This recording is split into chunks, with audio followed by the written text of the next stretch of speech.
New York Times reporters have potentially been breached. A law enforcement source tells Fox News it's too early to say exactly how many accounts were hacked or who may be responsible. This latest cyber attack follows other high-profile hacks, including one of the Democratic National Committee.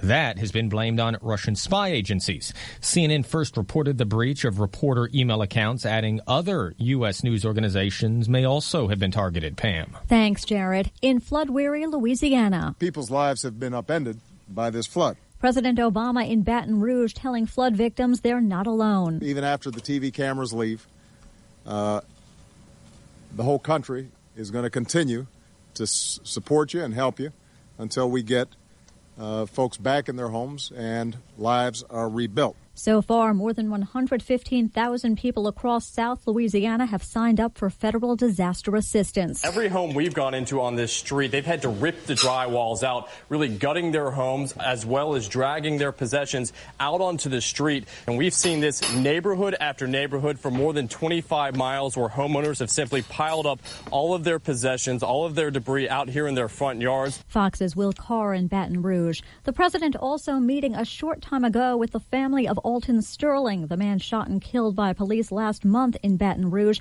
He also met with relatives of the police officers killed and wounded during an ambush in Baton Rouge. At the close on Wall Street, the Dow is up 18 points, stocks benefiting from news that Americans stepped up purchases of new homes in July at the fastest pace in nearly 9 years. Fox News Radio, fair and balanced. It's National Make-A-Will Month at LegalZoom.com, so it's time to take care of your will or trust. LegalZoom makes it easy. They're not a law firm, so there's no office visits or paying expensive hourly rates. Instead, you could save over $100 with LegalZoom's will or trust estate plan bundles. And if you don't know whether a will or trust is right for you, don't worry. You'll work with an independent attorney available in 48 states to get advice on what you need. Do the right thing this month at LegalZoom.com. LegalZoom.com. I am with you, I will fight for you, and I will win for you. Attention fellow Trump supporters, help Mr. Trump win the presidency by picking up the phone right now and calling 1-800-773-1493 to add your name to pledge to defeat Hillary and elect Donald Trump. And call in the next 5 minutes to get your free Trump pen sticker. Again, call 1-800-773-1493. That's 1-800-773-1493. One more time, that's 1-800-773-1493. Paid for by Liberty Action Group PAC, not authorized by any candidate or candidates committee. Burned for more than a week and destroyed more than 100 homes. A wildfire in Southern California that is now fully surrounded. Elsewhere in the state, crews have their hands full. We have over 10,000 firefighters battling 6 large fires that remain very active. And even though our temperatures are somewhat normal for this time of year, conditions are so dry. Daniel Berland with CAL FIRE in Central California. A blaze that has Hearst Castle closed is threatening 1,900 homes. A fire in Chicago that claimed 4 lives was deliberately set. That's according to investigators who were hunting for a person of interest. Fire broke out just before 2 a.m. in a 3-story apartment complex on Chicago's south side that officials say burned out inner and outer stairwells, forcing people to reportedly jump out of windows. Fox's Jeff Manasso. The dead include 2 little girls and an infant. Beating the odds in Florida, a boy diagnosed with a rare infection. The brain-eating amoeba Naegleria fowleri kills about 97% of the people who get it. Sebastian De Leon, 16 years old, is recovering at Florida Children's Hospital in Orlando, believed to have been infected swimming in a lake as a camp counselor. Sebastian and his family were visiting Orlando, visiting a local theme park, when Sebastian developed a severe, intense headache, a headache so severe that he couldn't tolerate people touching him. That was 2 weeks ago. Dr. Umberto Liriano says they put the boy into an induced coma for a few days on medication and kept him cold to slow the amoeba down. He's awake now and speaking. Sebastian's mother, Brenda Gonzalez, says, "We are so thankful." Chris Foster, Fox News. A popular tourist attraction in Hawaii could soon be a thing of the past. Federal regulators are proposing a widespread ban on swimming with Hawaii's spinner dolphins to allow the nocturnal creatures to rest during the day. Pam Puso, Fox News Radio. Here's your ESPN Radio 3-day forecast brought to you by Chief Bauer. Trust the AC experts at Chief Bauer Service Experts to help keep you cool all summer long. Call 866-EXPERTS or visit chiefbauer.com. Tonight, partly cloudy, low of 70. Tomorrow, thunderstorms a little warmer, high 85. It is beautiful right Could get more than half inch of rain, a low of 70. Thursday, slight chance of thunderstorms, high 84, a low of 65. Another great day, sunny, 80 in Champaign-Urbana.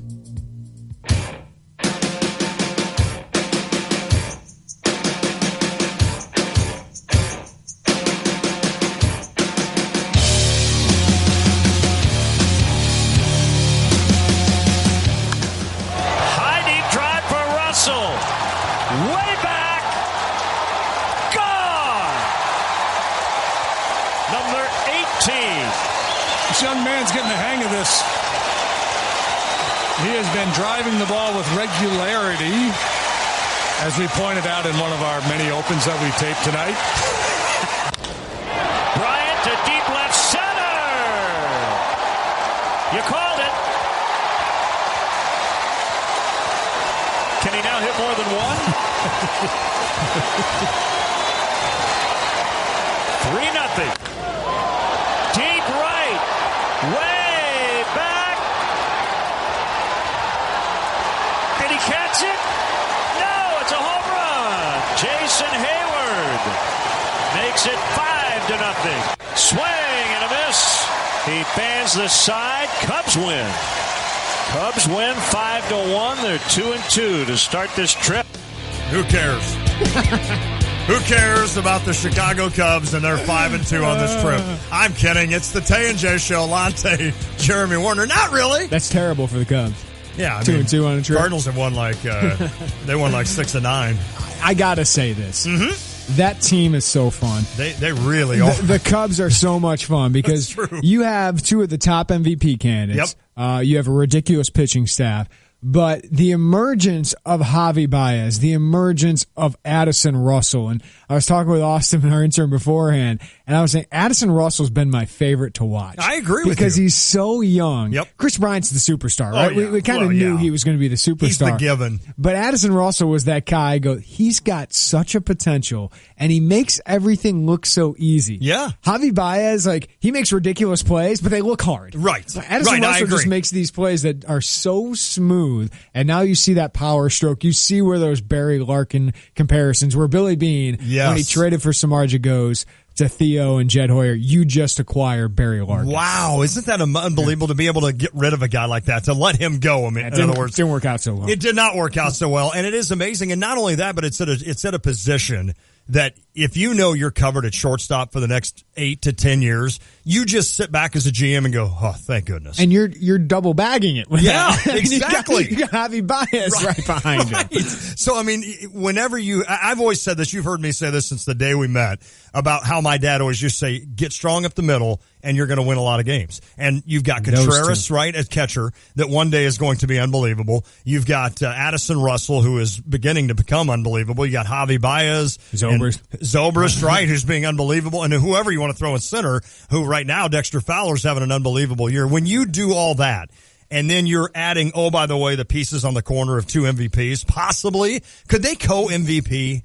Could they do that? It'd be hard. Why is Anthony Rizzo getting... I get Rizzo's really good. I know what you're saying. He's really good. Shouldn't Bryant Isn't Bryant having a much better year than him? I think so. I think it's just because I think, when I hear Rizzo's Cubs the leader of the team. Yeah, when I talk to Cubs fans and I ask them that, to me, as an outsider, not a Cubs fan. I guess he's not having a much better year, but it just feels like Chris Bryant is having a better year. But when you talk to Cubs fans, they always bring Rizzo in the same breath with Chris Bryant, so I trust them more so. In fact, our 2 goofballs in here that are Cubs fans, I'm going to just pepper them with questions in the 5 o'clock hour because I want to know from Cubs fans, who's your MVP? I want to know some of these things as we go along. Both those guys probably in the top 5 of the NL. I agree. Totally agree. I think Bryant would be leading that right now. So that's a fun team. Mm-hmm. I mean, if you're a Cardinals fan, I know it pains you if you're watching that. If you're a White Sox fan, you're jealous as heck. Right. But that is... that probably is the most fun team to watch. Without a doubt. In baseball, just given how much exciting young talent there is on it. Cardinals fans, if you get a chance, Bernie Micklitz, who of course went from the Post-Dispatch to 101 ESPN in St. Louis, if you Google 101, he's got a story today about the Cardinals and their record and how we should look at this. And there's two things that are strange. Number one, they've got an unbelievable road record, the best in baseball, and they're horrible at home. And this is after a decade. Because the best fans in baseball That's are exactly just right. We're just not the best anymore. We're right. But after a decade, the last 10 years where the Cardinals outplayed everybody at home, now all of a sudden to be under 500, it's a really weird situation. But Bernie started looking back through the years that Bill DeWitt Jr. has owned this team.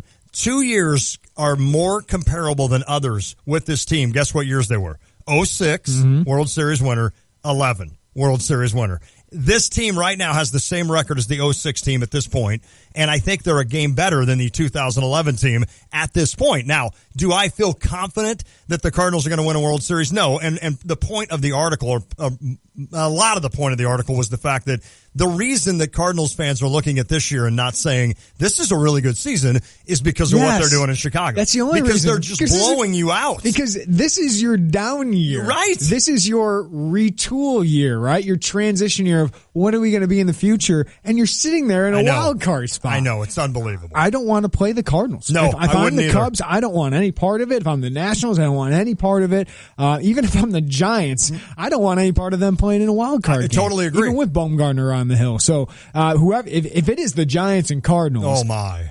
If I'm a Cubs fan, I'm sitting there. That's the worst possible wild card we could have as the best team in the National League. Totally agree. And the only good news there is you'd eat up Bumgarner, right? Before, yes, because I don't know that the Cardinals have that ace. So whoever they throw out there that first game, I think you're going to be just as good second game, and the Giants will be as well. I mean, their pitching rotation's unreal, but Bumgarner's the key there, and if you get rid of him and at least start a best of 5 without him throwing twice, that would be huge. But you're right. I wouldn't want to face the Giants or the Cardinals. Well, Lon, you were gone on Monday, and we had a lot of breaking news to talk about, of course. My brother got engaged over the weekend. Oh, yeah. Congratulations, Lance. Yeah, right? Good for him. That's something I never thought I would ever see in my life. And not at a rip. That's not a rip on Lance. He just was always content. Yeah. He's like, I'm very content being a single dude in Chicago. And then he met the one. He met the one down in Florida, and now she's going to move to Chicago. So I had to talk with her. I'm like, you do realize, like, winters, but she's from Michigan originally, so she knows. Her, is my brother really worth it? That's what I said. I did totally ask her. I'm like,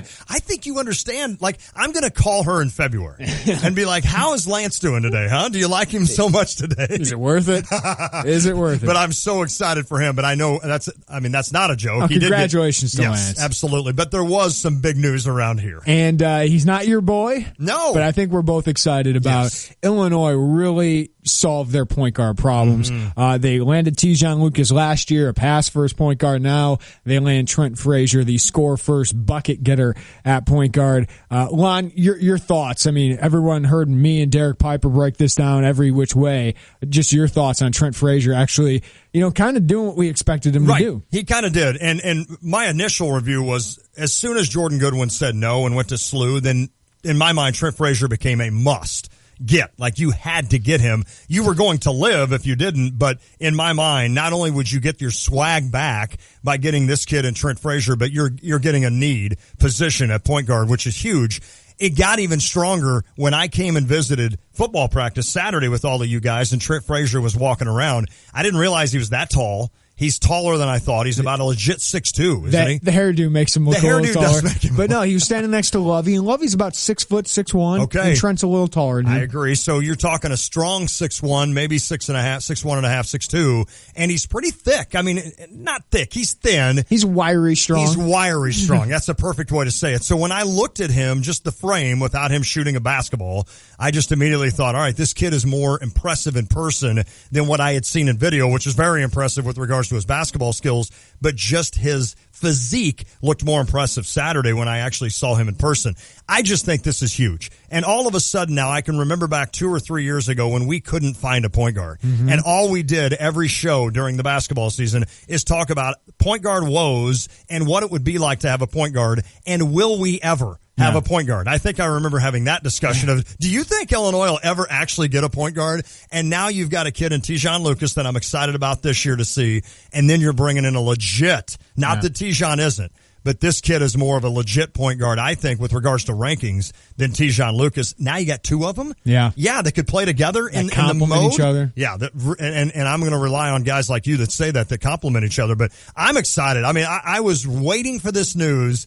And I just felt the anticipation because I thought this kid is throwing out way too many positive vibes not to come to Illinois. And then when he did it on Sunday, I was like, yes. It was a drama-free recruitment. It really was. And think about some of the guys Gross has landed. Yeah, Jalen Coleman-Lands, drama-free. Yep. Tillman was because he was a 5-star. Right. Some of the interviews, he'd leave out Illinois. He had a little bit of fun with it, which is what makes that one even a bigger get. Huge. For Illinois is you won one of those recruitments.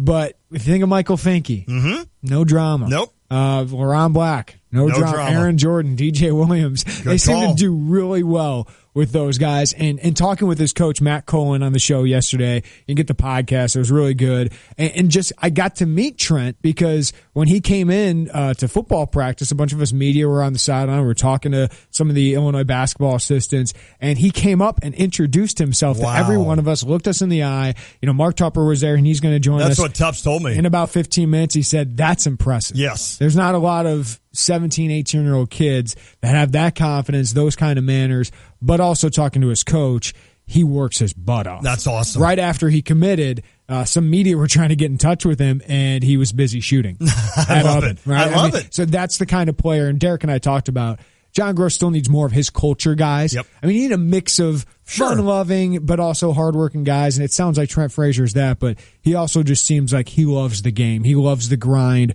of getting better, and you need that if you're going to win games, especially out of your point guard. Without a doubt. And this does not ease the frustration of not getting Jordan Goodwin. No. I still feel the frustration there, but I understand that has nothing to do with that coaching staff. There is not one other thing they could do to get Jordan Goodwin than that, and that kid just ultimately decided he wanted to go to SLU and make his own path, carve his own path down there in the A-10. But I think of this now. You've landed your two biggest needs in a pro-level kind of big man in Jeremiah Tillman and a score-first point guard who can thrive in John Gross's ball screen. Awesome. He runs the ball screen in high school. Okay. And helped them win a championship, a state championship last year down in Florida. So Trent Frazier, very familiar with that. I think he's a kid who can come in here and play right away. Right. Along with Tejon Lucas, maybe push Tejon for a starting role, which is phenomenal when you get that kind of competition. And again, they can play together. But you added those two holes, and point guard, you feel like the next 3 or 4 years, barring some unforeseen circumstance, you are in a good position. I you agree. are healthy at point guard. Yep. Now, the post, you're pretty good for this year. You're pretty good for next year. Yep. I'd love for that to be locked up a little bit more. And we can talk about all these wings Illinois is looking at. I'm not, if they don't get another wing in this class, you're not going to panic. I'm okay with that because you can take that scholarship to 2018 where there's some really good talent, but add another big man, and I think even without Goodwin, this class addresses exactly what Illinois needs, which is solidify the point guard position, get a couple in-state wings that you should get in Pickett and Williams, and solidify the post. So if you got Jeremiah Tillman and a Mayan Kier in this class, I think that is the possible game-changing class that Illinois has needed. And maybe only 3 of them work out. Okay. But if 3 of them work out, that's huge. You're feeling pretty good about your program. I was walking around a golf course yesterday, didn't get a chance to listen, and I did not get a chance today to podcast yet. I especially want to go back and listen to the high school coach at Trent Frazier, but Derek Piper on with you. What in his mind, both of your minds, do you think is the legitimate next chance? Is it Mayan Kier? Would he be, if you had to give me odds, I know we always ask for that, if there's one guy I think there's a 20% chance you're going to get this guy. No, just pull that number out of nowhere. All of them. Yeah. Would he be the guy that you think Illinois is in the best shape with? He's my target. Okay. He'd be my main target. Now, they've solidified official visit with Abu Kigab, who's a top 100 wing out of Canada. Right? And he's kind of like Goodwin, only not as good. Okay. Athletic, defends, rebounds, does a little bit of everything, but he's also set up a visit to Oregon, and it seems like Oregon's his leader. So Illinois would have to beat him out. But then you're talking about Chris Wilkes has set up a visit. Yeah. That's a dream. Right. You're in his top 5, but I think you're 5th. Okay. Now, if he wants to come here, he absolutely can come here. He's a future NBA player. You're not going to turn him away. I mean, UConn, Indiana, UCLA, Xavier. Those are the programs in there with you. Wow. So if you can win that recruitment, absolutely take him. Paul Scruggs, Illinois is in his top 5, but again, I don't think he's going to come here.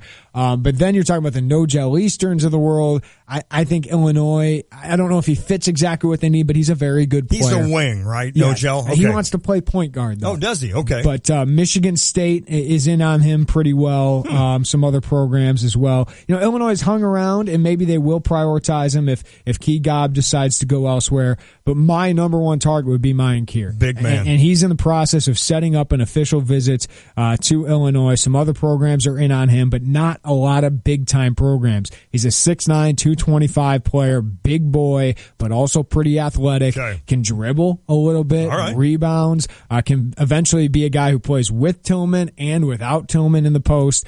Stanford's in on him, SMU, VCU, but Louisville had offered. Yes. But they took their big man in Malik Williams. So he wants to play right away. Okay. Can Illinois sell him on playing right away? That'd be tough, wouldn't it? When you have LaRon Black and Michael Finke and Jeremiah Tillman next year. Or can they get over and say, hey, you're going to be the guy at some point down low? Well, right. But we do have a couple guys, but you will play a role. But he'd be exactly what they need to kind of solidify that post for the next 3 years. It's nice to know that now Illinois is getting to that part where you can't just tell a recruit, come in and you're going to play immediately, right? Because now you've got depth. You're starting to build depth. You have that, especially on the inside, and now you're getting that at the point guard position.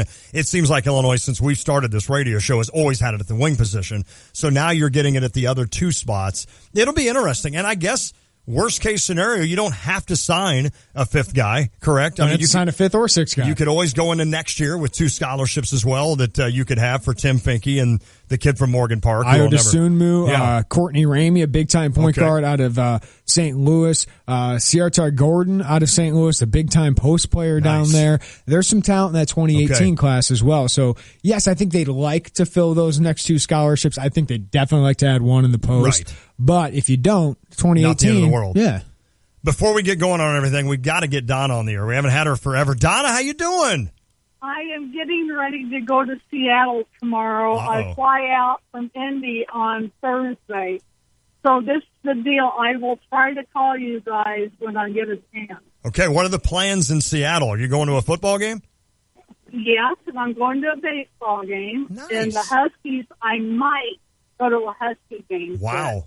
They play Rutgers. Okay, that's a nice little sports trip. That's a win.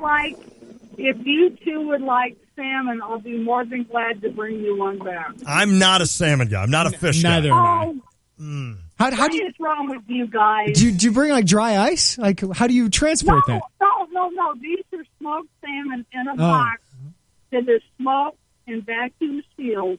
You do not have to open them. I'll just take that Seattle beer.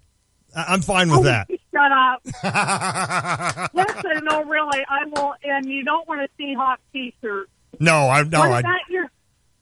Jeremy, what about your little boy? What does he like? Ooh. He likes his mama. That's what he likes right now. I mean, does he like shirts or anything? Or he's 2 weeks old, so I don't know if he knows what he likes. That'd be cool though. A little onesie. Yeah, I'll tell you, if you're gonna, I won't say no to it. Correct. Okay, I will get your little boy something. I love it. Isn't that's awesome? Well, Donna, be safe and have fun on that trip. Yeah, and I will call you guys when I get it. You sure you don't want a Seahawks T-shirt? No, I do not want a Seahawks T-shirt. Not at all. Donna, I would never talk to you again. No, I'll talk to you when I get out. All right. Thanks, Donna. All right, bye. Our show is just not as complete without Donna. That is very true. Who is one of our, we haven't named our Hall of Fame members, but she's got a chance. I think she would. We keep talking about a listener Hall of Fame. We need to do it. We just need to do it. You saying we need to do it. You're saying you need to do it. Well, do I need to just plan a day and we're just going to do it? We're just going to name. Go for it. Okay, we're going to do that soon. I promise. Hey, coming up next, we're going to talk some Illini. We'll talk a little bit about the basketball recruitment win, but more about Illinois football and what Mark Tupper, Decatur Herald and Review, saw during training camp. We'll talk to Tups here coming up next. Sweet. We're also going to talk some Illinois football recruiting, especially the in-state. We're going to focus on that with Edgy Tim, Tim O'Halloran from edgytim.com, Larry Oladipo Depot makes a big decision this weekend. We'll talk to him about some of the commits and some of the other targets Illinois still has in state. He'll join us at the top of the 4 o'clock hour. We'll talk some Illinois football in the 4 o'clock hour as well. We'll talk some Cubs in the 5 o'clock hour. Yeah. If you want to weigh in, you can call us on the Jupiter's Crossing phone line or text the Cheap Hour text line at 217-359-2255. That's 359-2255. Follow us on Facebook and Twitter. Just search Tay and J Show. I tweet at J Warner Scout. At Lon Tay, ESPN. See you. Download the WSJK app. Listen to us anywhere in the world on your smartphone. Get our podcast at ESPNCU.com or find us on iTunes. That's all powered by GTPS Insurance. You can watch us live on YouTube. Just search Tay and J Show, and you can find us there. Our intern today, Nathan DeSutter, on updates, and Austin Berkland is our producer. Wonderful. Busy show. Let's do it. Tay and J Show. An ESPN Radio Mike and Mike Extra Point. I totally get it. I have been on the player side of this thing all along.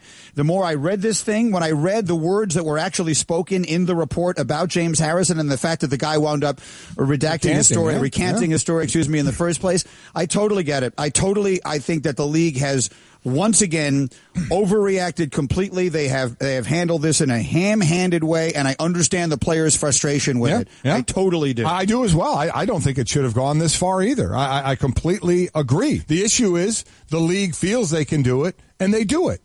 And the union at this point has really no recourse because of the CBA. You know, they can say in the letter how illegal this is, or it's not allowed in the CBA. Well, if that's the case, is the union going to fight it? Hear more from Mike and Mike Monday morning on ESPN Radio. If you run a business, plumbing, HVAC, or construction, you know that some vans are too small, others too big. That's where the Mercedes-Benz Metris comes in. With unmatched safety features, a 2,500 2-pound payload, and enough cargo space to hold over 60 sheets of 4x8 drywall, it's big enough for the job. Yet it's small enough to fit in your garage. It has a service interval of up to 15,000 miles and the highest residual value in its class, according to ALG. During the Metris Summer Savings Event, save $3,000 on all 2016 Mercedes-Benz Metris models. Mercedes-Benz. Vans born to run. Offer valid only to qualified customers for purchase or lease of eligible 2016 Mercedes-Benz Metris vans. Cashback only available on the purchase or lease of a 2016 Metris van from new dealer stock. See your authorized Mercedes-Benz Vans dealer or mbvans.com website for full offer details. Offer ends August 31st, 2016.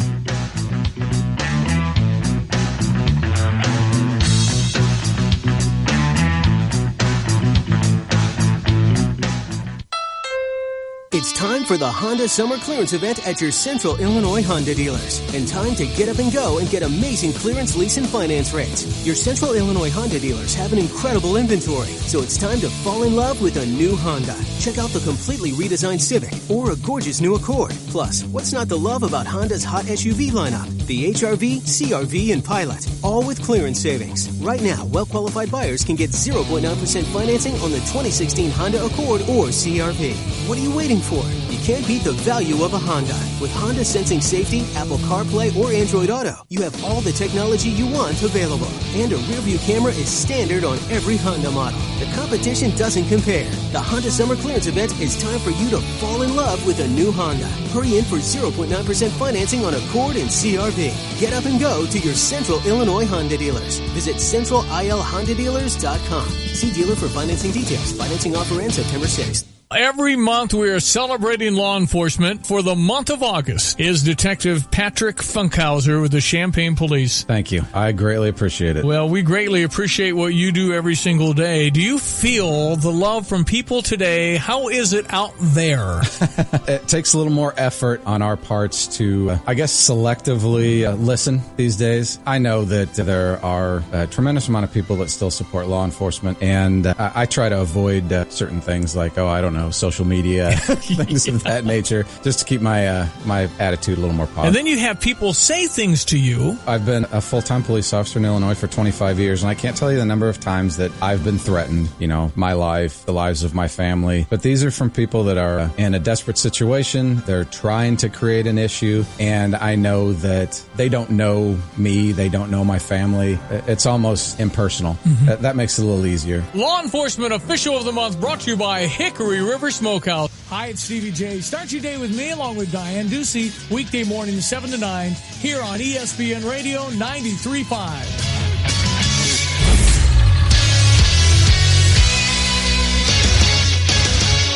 Time for the update, MLB. Do you hear that? K-boom. Last night in San Diego, Chris Bryant slugged home run number 32 and scored his 100th run of the season. Both highs in the NL, with runs being the highest mark in Major League Baseball. Tonight, Jake Arrieta trots out to Petco to take on lefty Christian Frederick. The Jake struggled last time out, giving up 5 and walking 7 in 5 innings against the Brewers. But he did get win number 15, which tied the struggling Steven Strasburg for tops in the NL. He'll try to secure the number 1 position and a potential lead on the repeat Cy Young tonight. The Cardinals are well rested after a day off and back at home to take on the New York Mets after a successful road trip that saw them win 6 of 9 tonight. Jamie Gard takes the hill against John Neese, the battle of crafty lefties for supremacy in the wild card. Current wild card standings: the Giants 1.5 games up on the Cardinals for the first spot. The Cards 1.5 games up on the Marlins, 3.5 up on the Pirates, and 4.5 on the Mets for the second spot. The White Sox are at home against the Phillies. It's Carlos Rodon versus Jake Thompson. Thompson, 67th best prospect in baseball, is 1-2 with an 8.79 in his first 4 career starts, so he's hoping to have a bounce-back start tonight. Other news, Jose Bautista, who's been sidelined with a knee injury, could return later this week to the Blue Jays. Big get for them. They're tied with the Red Sox for the lead in the AL East and 2 games up on the Orioles for the first wildcard spot. Reportedly, the Browns are receiving trade interest for perennially suspended receiver Josh Gordon, who's on his last NFL legs, but they've refused to part with him. More injury news for the Marlins after Giancarlo Stanton has been sidelined for the rest of the season, and Justin Bour, until further notice, infielder Derek Dietrich has been put on the 15-day DL with a right knee contusion. The Jets are showing interest in cut-suspended, overweight, and talented former Bills running back Carlos Williams. Katie Ledecky throwing out the first pitch for the Nationals tomorrow, and former Illinois Governor Roger Blagojevich will appeal his 14-year jail sentence. Oh, Rod. Yeah, he's going to make it. Okay, well. 330 Sports Center.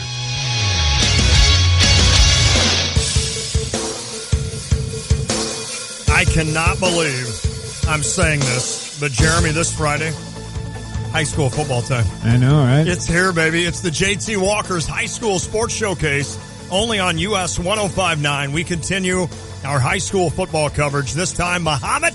We're going to be in Mahomet. They take on Mount Zion this season of the JT Walker's High School Sports Showcase, brought to you by Carl Sports Medicine, Illini Mattress, Roof Doctors, Country Financial, Jesse DeHaan, and InformedAthlete.com. Friday's matchup between Mahomet and Mount Zion, also brought to you by Remax Nick Taylor Team.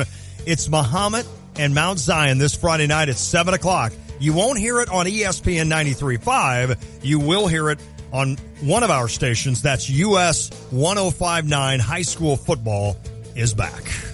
It is the Tay and J Show. Lon Tay and Jeremy Warner talked a little bit about Trent Frazier's commitment. Let's get to the Jupiter's Crossing phone line, talk a little more Illini. Don't forget, Tuesdays get half off large pizzas all day at Jupiter's at the Crossing. It is time to talk to the man, and I actually had a chance to talk to him this weekend, and that's always fun to catch up with Mr. Mark Tupper. Got a good reason for talking Illini sports now. With Mark Tupper, a one-eye rider, yeah. He's been here so long, knows a lot, so let's chat now. Let's do it. Let's do it. Mark Tupper, how are you, my friend? I'm good, Lon. How are you? Hi, Jeremy. It's Ups. It is always great to shake Tup's hands and get a chance to talk to him. And the one thing that stood out to me of a lot of things that we talked about this weekend, Mark, was what you said about that young man, Trent Frazier, and how he introduced himself to you. That really put off a vibe to you in a positive way, didn't it? You know, it's interesting because there are rules when a kid's on an official visit. The university does not trot them around to the media, and yet how that happened was he came over to an area I was standing to meet a university person, and he was just so fired up and so enthusiastic that he just continued to the next person, who happened to be me, and he stuck his hand out with a big firm handshake, and he looked me in the eye and he said, "Hello, I'm Trent Frazier." And I was kind of blown away because you know, you usually don't get that kind of a greeting. And then I was thinking about it afterwards. What does that really mean? Because, you know, am I just old school enough to be impressed by that? But, you know, I think it just is a sign that a kid can project himself in that way, that he has a lot of self-confidence, that it doesn't make him a leader, but it makes him a candidate to be one, that he can take charge of a situation like that. I was just very impressed by it. And if you watched him there, I mean, he was just so geeked up to be where he was. And then, his family was so excited to meet Lovie Smith. It was just, it was pretty clear that unless something jumped the tracks, that by the end of the weekend, he was probably going to be committed to John Gross. Agree. Yeah, Tubbs, it's nice for this, I think, basketball staff to have a recruitment kind of go the way they thought. Right. We did everything right, and this kid thought that. Like, he appreciated us being in on him early. And given what happened with Jordan Goodwin and the seemingly quick change that happened there, this doesn't completely make up for that. But it's got to feel good for the staff, especially at Dustin Ford, who hasn't landed a bunch of top recruits, to just land this kid after you did everything right. Well, I think that's exactly right. And I was happy for Dustin. He works hard on, and he ends up with chasing some kids that are going to be difficult.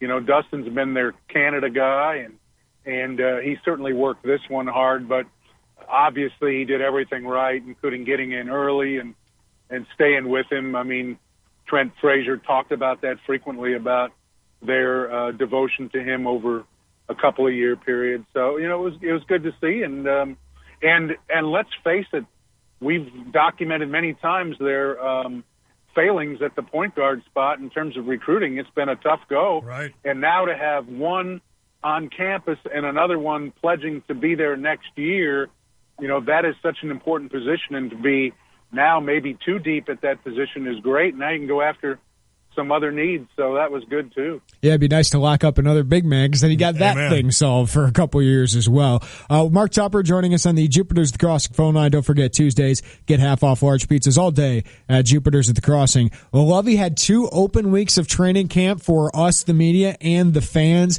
Tubbs, you were basically there almost every day. Right. What stuck out most for you? Ironically, I'm driving over there right now to practice today, and I'm trying to remember why. But I just thought the thing that stuck out to me, I would say 2 things. One, I went in thinking injury watch every day because of their lack of depth. They can't afford to have key people hurt, and that didn't happen, which was great. And then the other thing is Camp Champaign worked. To me, it worked great. The decision not to go to Rantoul, well, it wasn't so much not to go to Rantoul. It was just, why would we leave when we have everything right here? And I think, the day that it rained and they just seamlessly moved indoors, kind of supported that decision. And then the opportunity to get a few practices on the turf in Memorial Stadium when you're trying to get the team to feel comfortable working in there as you try to establish a better home field advantage. That made sense. And then with all their video and medical and everything right there, it seemed to me like it was a good business environment from there that really worked out for them. Follow Mark Tupper on Twitter. It's at Mark Tupper. He makes it simple. I was going to ask you the biggest surprise at camp. Maybe you said it, the fact there were no injuries after the run Illinois has been on a while. But I know when you and I were visiting, you kept bringing up a couple of guys that have really stood out. Was there a biggest surprise, if I asked you that? It's kind of a broad question, of what you saw, or maybe someone that stuck out in your mind? A couple people, I don't even remember what you and I talked about, Lon, because I was just so impressed looking at you. What fine physical condition you're in for a man of your age. Probably wondering why I wasn't out practicing with him, right? Exactly. And, but 2 people on defense stood out to me. One was Jalen Dunlap, who really looks physical and aggressive at cornerback. I just liked the way he looked. I hope that translates to games. Right. And then James Crawford, I thought, they're not going to have big, fast linebackers, so they're going to settle for fast linebackers. And he's a guy that can move and run. And, as I watched those other linebackers working with Hardy Nickerson, it just impressed me that I think he's a guy that has a chance to make some plays. So, and then I would say Zach Grant, too, just had a really impressive camp. He went from a guy that sounds like a good story with his connections to Westlawn to a guy that looks like a good story with his ability to get open and catch every single thing thrown to him. And after all the drops they had last year, guys that can hang on to the football are going to be – he just looked like Mike Dudek light to me. So I'm expecting him to make plays. and I think he's going to be a part of their game plan and their rotation at wide receiver. Outside of overall depth, and I think that's the biggest one, especially on offense. What are your biggest concerns, Tubbs? I think we lost Tubbs. Yeah.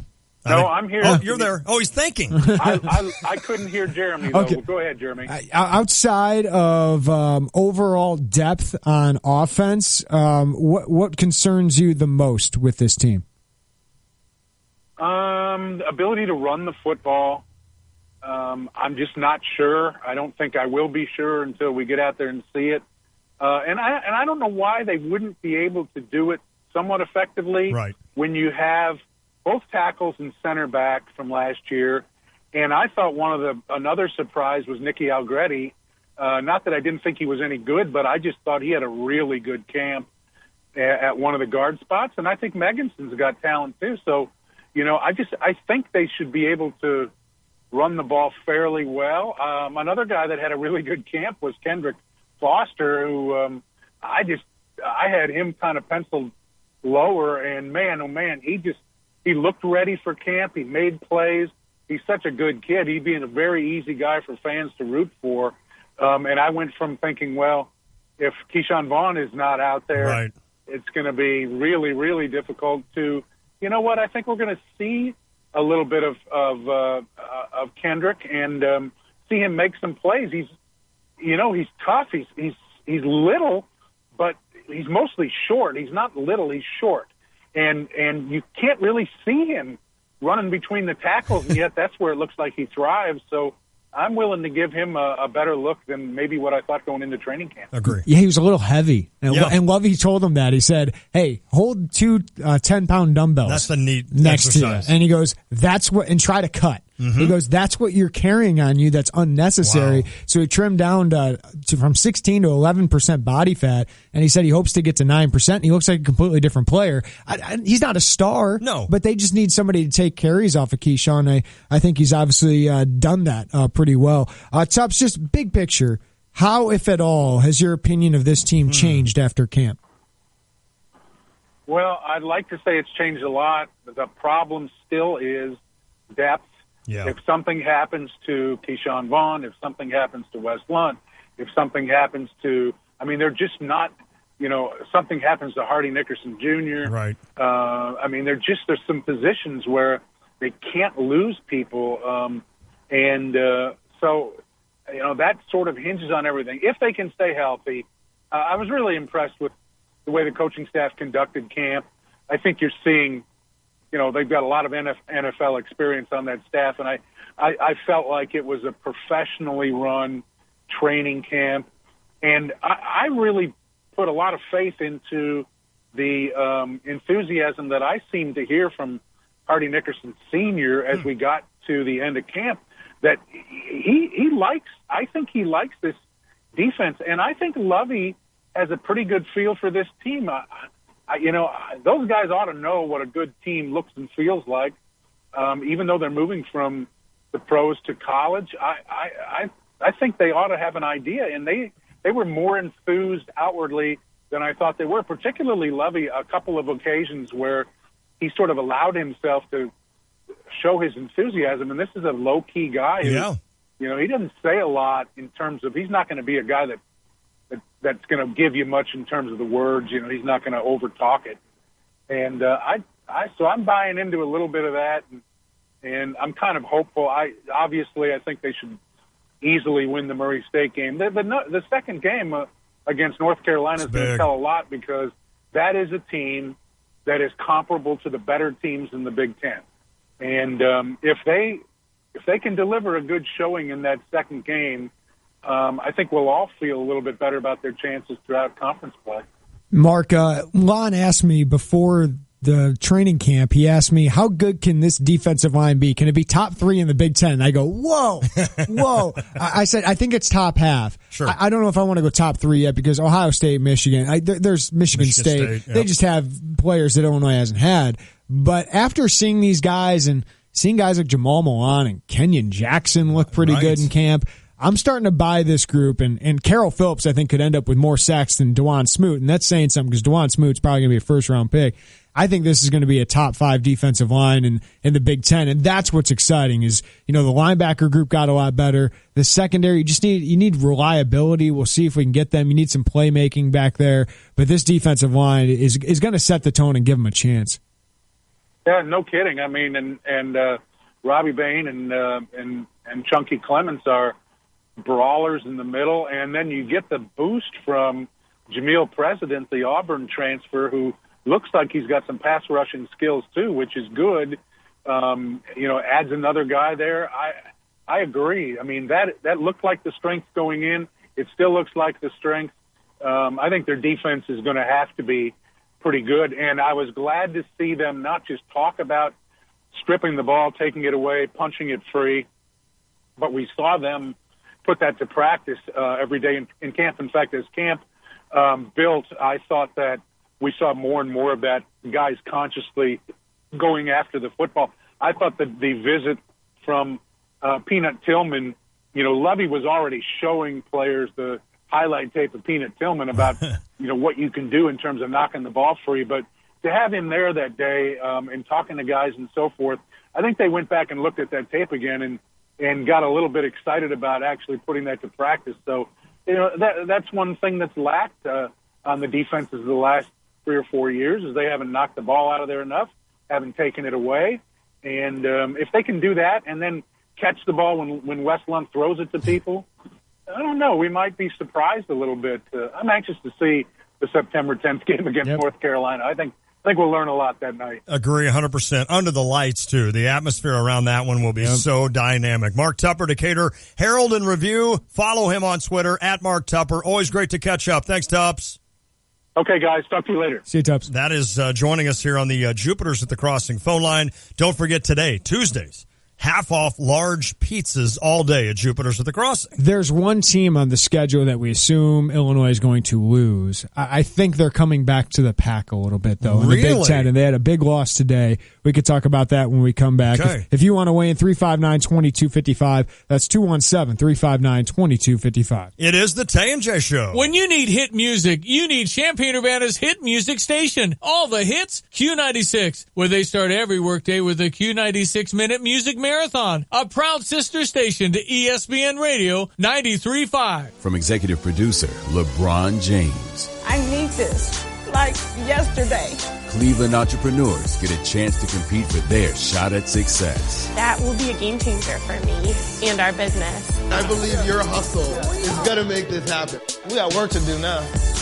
It's hard work, but it's totally worth it. Cleveland Hustles. Series premiere tomorrow at 10. Everybody can have great ideas, but you have what it takes in here. Only on CNBC. Guidance, trust, protection, service. It's the mantra of GTPS Insurance, finding the perfect solution for you, guiding you through the options, helping you through a claim, and adapting to your evolving needs. Since 1997, GTPS Insurance has provided coverage for your car, your home, your business, and your life. As an independent broker, GTPS Insurance Agency will shop around until they find the right coverage at the best price. Contact a GTPS Insurance agent today at 359-9000 or visit online at gtpsinsurance.com. If you run a business, plumbing, HVAC, or construction, you know that some vans are too small, others too big. That's where the Mercedes-Benz Metris comes in. With unmatched safety features, a 2,500 2-pound payload, and enough cargo space to hold over 60 sheets of 4x8 drywall, it's big enough for the job. Yet it's small enough to fit in your garage. It has a service interval of up to 15,000 miles and the highest residual value in its class, according to ALG. During the Metris Summer Savings Event, save $3,000 on all 2016 Mercedes-Benz Metris models. Mercedes-Benz. Vans born to run. Offer valid only to qualified customers for purchase or lease of eligible 2016 Mercedes-Benz Metris vans. Cashback only available in the purchase or lease of a 2016 Metris van from new dealer stock. See your authorized Mercedes-Benz Vans dealer or mdvans.com website for full offer details. Offer ends August 31st, 2016.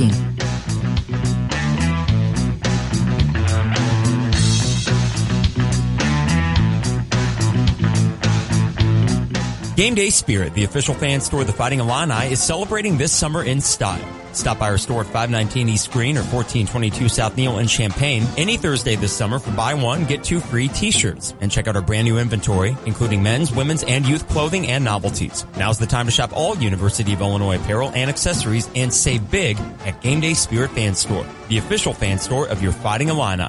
Can't make it in? Shop online anytime at GameDaySpirit.com. Go Illini.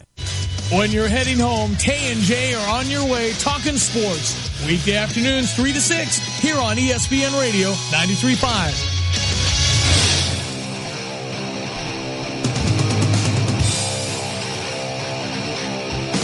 Hey, the winning continues at Champaign Chrysler Dodge Jeep and Ram. This is the final month to score free tickets to see the Cardinals make their playoff push at Busch Stadium for free. Simply stop by Champaign Chrysler on Moreland Boulevard and register to win tickets to see the Cardinals take on the Cubs September 14th. Cardinals, Cubs, register today to win, and good luck. That's at Champaign Chrysler Dodge Jeep and Ram on Moreland Boulevard. Oh, that's a 12:45 in the afternoon game, too. Those are fun. Get down to the Lou early. Maybe get your game on a little bit, then get to the game, then maybe get it on a little bit after. Yeah, those are fun games. I don't know what you're referring to, so it makes it kind of titillating. We'll just leave it out there. Perfect word. It is the Tay and J Show, Lonte and Jeremy Warner. We asked Tubbs, you asked Tubbs, how at all, or if at all, has your opinion changed about this team? I want to ask you that. You've seen him. You've seen him the same amount of time, probably more so than most of us. Has your opinion? You were a guy that went in, I think, a little bit, probably thinking 5 wins. Yeah. Maybe 6. I'm still there. Okay. Nothing's changed a lot. Like, opinions of certain position groups have changed a little bit. Like, I'm a little bit more worried about the offensive line and a little bit more worried about wide receiver than I was before the year. Fair enough. Before training camp. I'm more encouraged by the defensive line, more encouraged by linebackers, and probably a little more encouraged about the backup running backs than I was beforehand. But it all kind of evens out for me. It still comes down to me, that offense. Yeah. I just don't think there's enough depth. I don't think there's enough playmakers. And at some point, key players are going to get hurt. Got it. It might not even be Keyshawn. It might not be Wes Lunt. But if you have another key player get hurt, whether it's a Malik Turner or a Justin Hardy or one of your tight ends or an offensive lineman, I'm really concerned about that going forward, because I think you have 5 guys who are solid. You might have a 6th guy in Connor Brennan that can help you, but after that, you're worrying. You're worrying. That is a worry. And, of course, Illinois starts with Murray State, should get that done. Then, of course, the night game that we all three just talked about with Tufts with North Carolina, and then you've got a Western Michigan, and then Big Ten play. Yeah. So the schedule is set up to where let's bring it on. It should be fun. I mentioned the offensive line and how depth is a big factor and can really hurt you there. We saw it with a team we usually don't expect to have issues up front, and that's Wisconsin. Yeah. Well, last year, Wisconsin was 11th in the Big Ten in rushing. They were so young, right, on the They offensive line. had a bunch of redshirt freshmen, and that's where I say Gabe Meganson is a redshirt freshman. He's going to be very good down the line. Yes. But redshirt freshmen usually aren't ready to play on the offensive line. Nick Allegretti last year wasn't ready to play. Ready. This year, he looks like one of their best offensive linemen.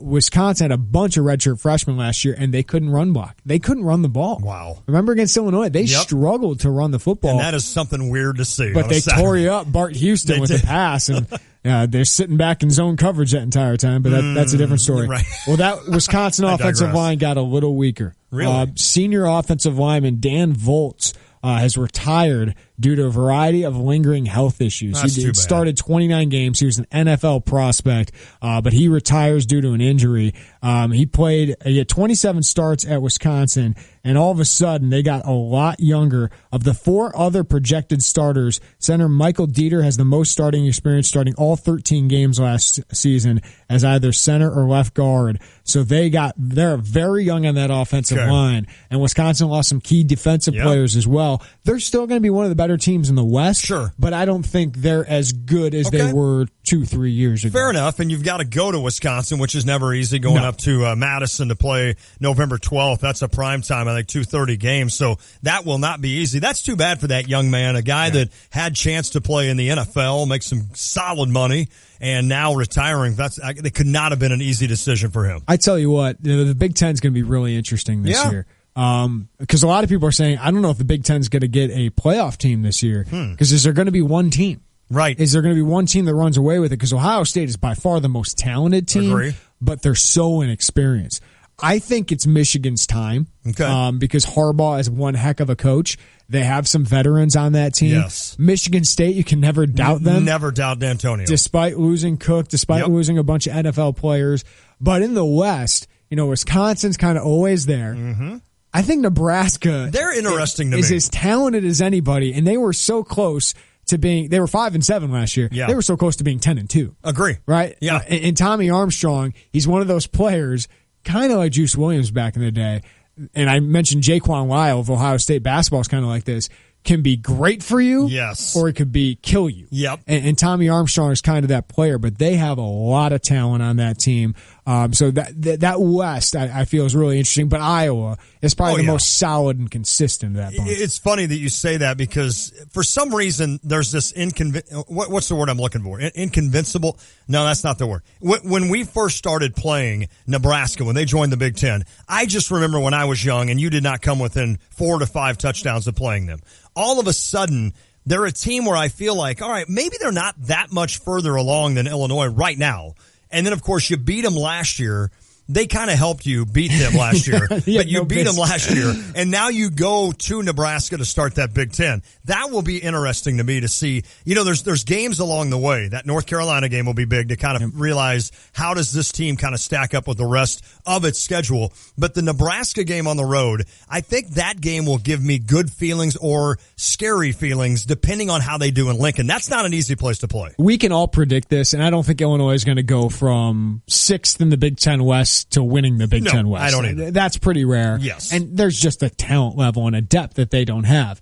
But there are always surprises. Mm-hmm. Iowa was a huge surprise. No doubt. And this is why you play the games. Right. So I think Illinois can compete in a lot of these games. And we saw last year, whether it was Illinois or whether it's Nebraska, one play here or there. Make a huge difference. One play against Iowa. Yep. Right? Keyshawn Vaughn fumbles after I think he had a concussion. He did. And all of a sudden, that game's Iowa's going 12-0. Absolutely. And Illinois, Cubitt's got really no chance and his team's beat up. And that one play, though, could have changed the entire thing because Wes Lunt was rolling that game. Illinois' defense was playing pretty great, sacking the quarterback. Right. So, those plays, I think Illinois, with the coaching staff now, you wonder if those can go the opposite way. And you want to have experience, and that's a place where Illinois does have some experience with regards to quarterback.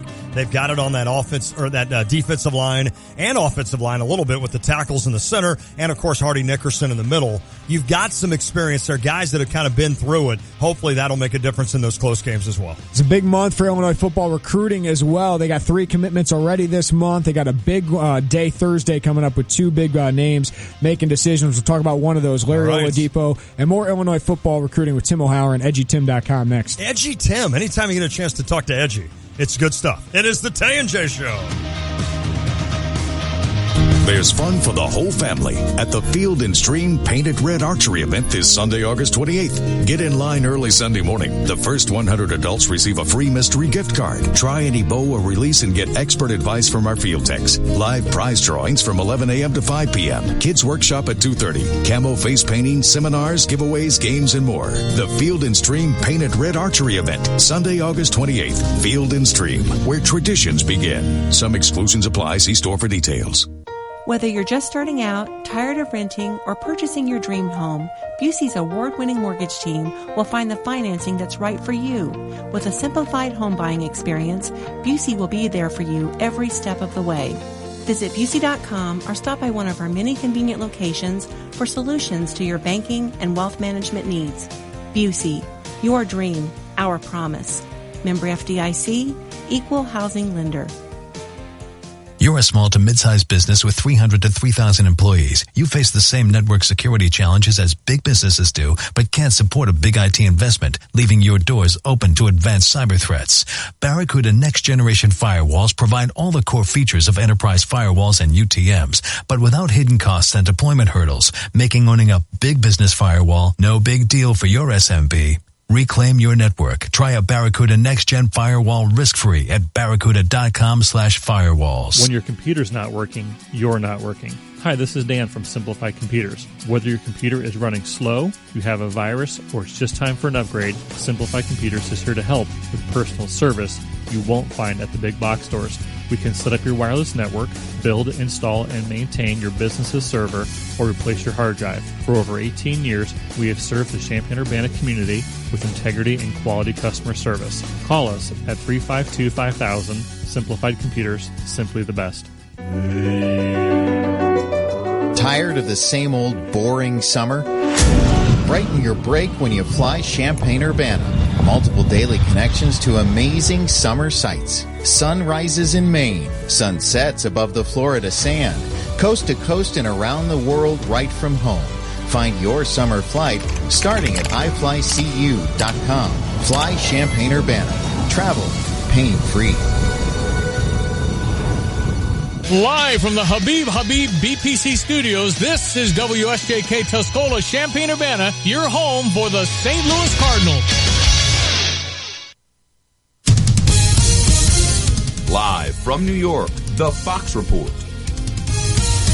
I'm Pam Puso. While touring flood-stricken neighborhoods in the Baton Rouge area, President Obama said the nation is heartbroken. Families have, in some cases, lost homes. They've certainly lost possessions. The president pledging to help people get back in their homes and rebuild their lives, saying his visit wasn't just a photo op. This is how do you make sure that a month from now, 3 months from now, 6 months from now, people still are getting the help that they need. More than 100,000 people have already applied for federal help. As health officials warn that all that water could cause the mosquito population to explode, Florida is confirming new cases of the Zika virus. Governor Rick Scott announced that one of the 5 new non-travel related Zika cases confirmed by the Florida Department of Health is in Pinellas County, outside the Wynwood and Miami Beach zone in Miami-Dade County. Fox's Gernal Scott, there are a total of 42 Zika cases in Florida. The FBI is on the case of a hack attack targeting the New York Times. The New York Times is not saying much publicly, but we know through our reporting that they are cooperating with the FBI and that the target of these hackers were company accounts, specifically those that belong to reporters. Fox's Catherine Herridge, this latest cyber breach follows other high-profile hacks of the Democratic National Committee. That's been blamed on Russian spy agencies. A roadside bomb is responsible for the death of an American soldier in Afghanistan, happened in Helmand Province. Another U.S. troop was hurt. Modest gains today on Wall Street. The Dow up 18 points, the S&P plus 4, the NASDAQ adding 15 points, Best Buy surging 20% after reporting better online sales. You're on the Fox Report. Fair and balanced.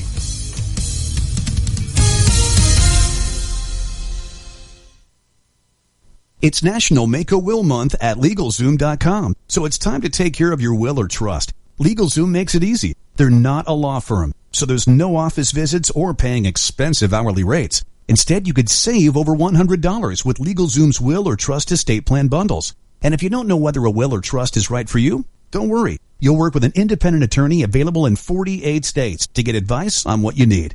Do the right thing this month at LegalZoom.com. LegalZoom.com.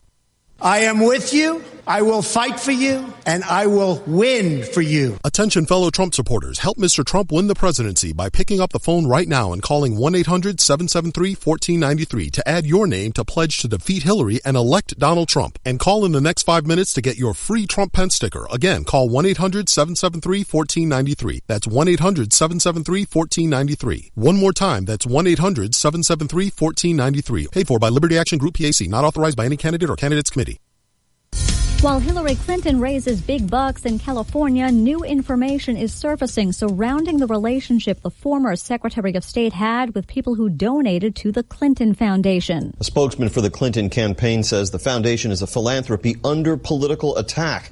But a story now just crossing the Associated Press, and this is really just in, says that a review of Clinton's release schedules finds more than half the people outside the government who met with Secretary Clinton at the State Department or had a telephone conversation with her had given money either personally or through groups or companies to the foundation, more than half. Fox's James Rosen. Donald Trump, who's fundraising in Texas, is calling for a special prosecutor to be appointed to investigate.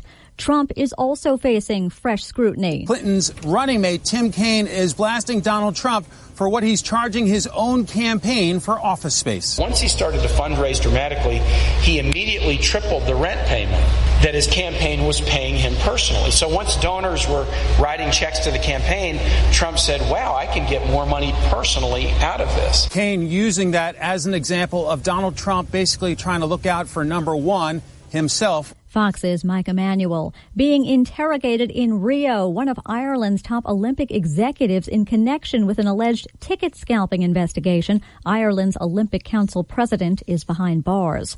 With the new school year set to start, a California college unveils a new alcohol policy. Hard liquor is now banned at undergraduate on-campus parties at Stanford University. That following the sexual assault of a woman and recent conviction of former Stanford swimmer Brock Turner, both of whom officials contend were drinking hard alcohol at a campus party in January. Fox's Jeff Manasso. Hard alcohol will be allowed at parties hosted by graduate students. In New York, Pam Puso, Fox News Radio. Here's your ESPN Radio 3-day forecast brought to you by Chief Bauer. Trust the AC experts at Chief Bauer Service Experts to help keep you cool all summer long. Call 866-EXPERTS or visit ChiefBauer.com. Tonight, mostly cloudy, low of 69. Wednesday, thunderstorms. Could get about an inch of rain. High 85, low of 71. Thursday, chance of thunderstorms. High 85, a low of 66. That means try and mow that lawn today. All right. Right now, mostly cloudy, 79 in Champaign-Urbana.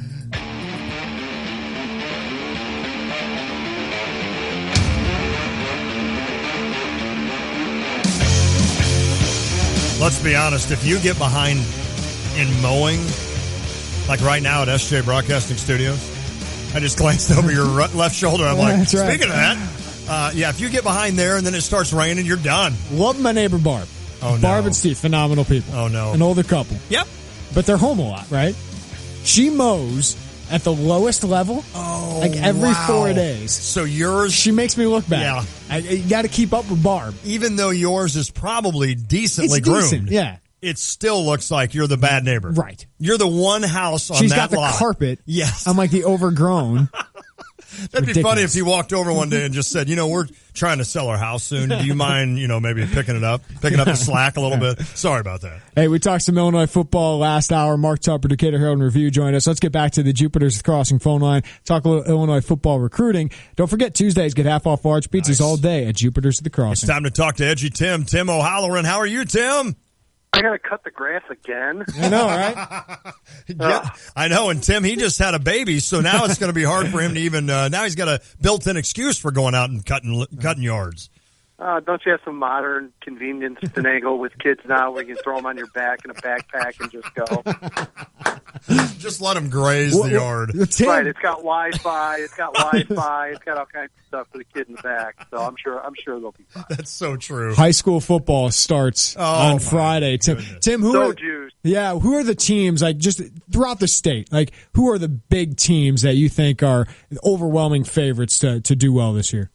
I think Loyola's kind of the consensus favorite as the number one in the state. I mean, it's pretty hard to argue. John Hollisbeck just kind of reloads, and he's been on a really good run here the last 3 or 4 years of having talent. And talent wins a lot of games, and John's been able to do that. And they're very solid. And then you kind of have a lot of the usual suspects, certainly up here in Chicagoland. You've got Glenbard West is another team that won 7A last year, and the interesting thing about them is they're always kind of a border team. They could be 7A, they could be 8A, regardless.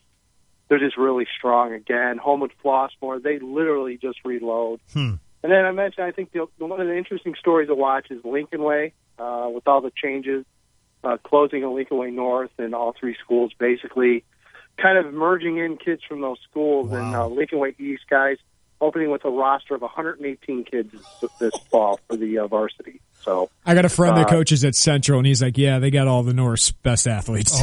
So East was a pretty good team, and they had a bunch of those great kids from North, right? Yep. And, across the state, you certainly look in Central Illinois. I think Peoria is a team to watch out for.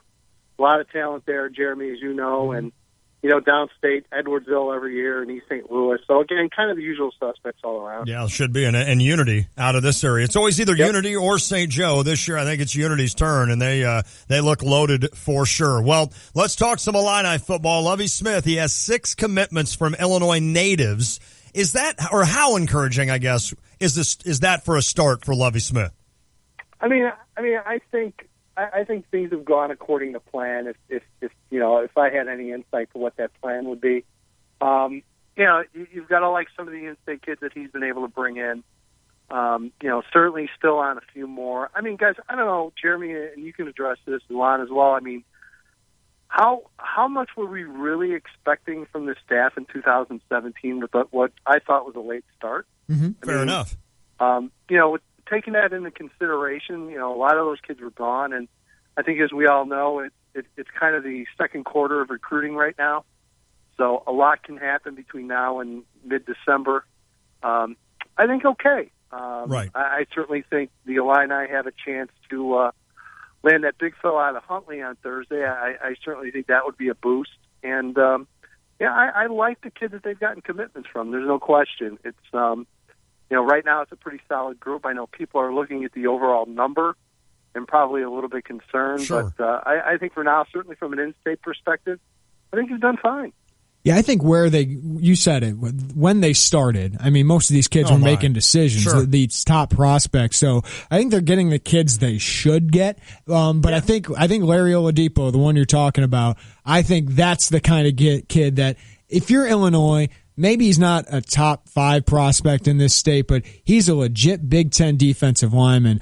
Those are the kind of kids you got to keep from going out of state. You got to keep from going to other Big Ten programs like Penn State or Indiana, or I don't know how Michigan State seems like they've filled up, but that's one that I think they got to get, and I think they've done a pretty good job, and I think that is a big one on Thursday. And I think if you look at the kids and maybe a common denominator or a common factor that you see a lot of athleticism. And, I'll put it to you this way. It's a lot more athleticism I see in these in-state kids than I've seen in a while down at Illinois. Mondesir, the linebacker. I mean, Jeremy, you've seen him in person. Mm-hmm. There's a kid that's going to put on 15, 20 pounds and probably not lose any speed. A kid like Cam Thomas, quarterback, he's going to get bigger, stronger. Even if quarterback doesn't work out, he can end up being an athlete. Vidarian Lowe just really, really just floored me this summer. He finally, like I said, he found the nasty switch finally, and I'm absolutely excited about his upside. And a kid like Oladipo. I mean, if you look at him in 2-3 years from now, Jeremy and Lon, I think he's going to be a completely different looking kid. And maybe going back to some of those kids that you saw that you guys were getting 4 or 5 years ago, ended up 6 years ago, and ended up getting in the NFL. Right. He has that type of body and I think physical upside to be one of those kind of kids, as well as like a kid like Ricky Smalling. How do you think Illinois stands with Oladipo or Oladipo? I think they stand well. I mean, I think Illinois is the favorite. I haven't seen anything that has told me that isn't the case. But it's a 17-year-old kid, so who really knows in the end? But I think if you're Illinois, you got to feel pretty good about him right now. A tough year to say names in Illinois. You've got that kid, and you got Micah Awarderin, if I said that right, committing to Yale. Boy, that was just a different kind of recruitment. I remember reading some of the texts or the tweets, early from Illinois fans kind of saying, wait, we just lost a dude to Yale. But I think that was just kind of a different kind of recruitment for a kid that really puts a lot of emphasis on education, right? I think you nailed it. He's a different kind of kid, and I mean that in the best possible way. And Jeremy, I'm sure you've talked to him, and I've talked to him. He just will talk and talk and talk. He's an extremely well thought, personable kid. I just think he had his heart set all along on the Ivy League. That the appeal of the Ivy League with the education and everything else. I think they were really the team to beat from very early on, and all of us so-called experts didn't want to believe it, but as you got to know him and further out, you just kept thinking, this cat's a different personality. That's cool. And I absolutely wouldn't be shocked that was I surprised? Oh, absolutely. I mean, you're turning down Big Ten, you're turning down some big time BCS offers, but when it's all said and done, you do what makes you happy, and obviously that's what that kid has done. But on the flip side, I don't think, and I told him this when he committed, I think his recruiting's only begun. I mean, I think people are really going to come hard after him. It's going to make it very interesting to see what happens. Follow Tim on Twitter, @EdgyTim. No, I don't. I'm kind of bad. Follow it. I follow it. I mean, at this time of year, I don't even know what I'm putting up. I even retweeted a lot, so you definitely want to do that. I want to jump back to Oladipo real quick. With regards to some Illini fans, I know you and Jeremy have both seen him. What does he remind you of? What kind of a player? I know he's a defensive end, not that tackle position. He played tackle last year. Oh, he did? Yeah, okay. So yeah. he's one of those guys that could probably line up either spot, right? Yeah, I really think so. And again, he kind of played tackle out of need for Huntley last year. That really was the case. That just didn't have anyone that could be a force and factor them defensively, and he definitely was. But you just look at his tools and what he can do. He can run. You talk about bend and all those other great adjectives, and he has it. And I just think he was a case of, and there's a few others. You've got Josh Mays up at Deerfield, where Josh Mays played inside linebacker, and you just can't get a feel on how a kid's going to be able to adjust with a hand on the ground and playing the end. And Leary definitely, without a question, took to it pretty quickly. And I just think either way, he could go either side, weak side, strong side. Doesn't matter. He's got the tools to really make the adjustment. Tim, I wanted to get your thoughts because I find 3 commitments in state really intriguing. You mentioned Vidarian Lowe.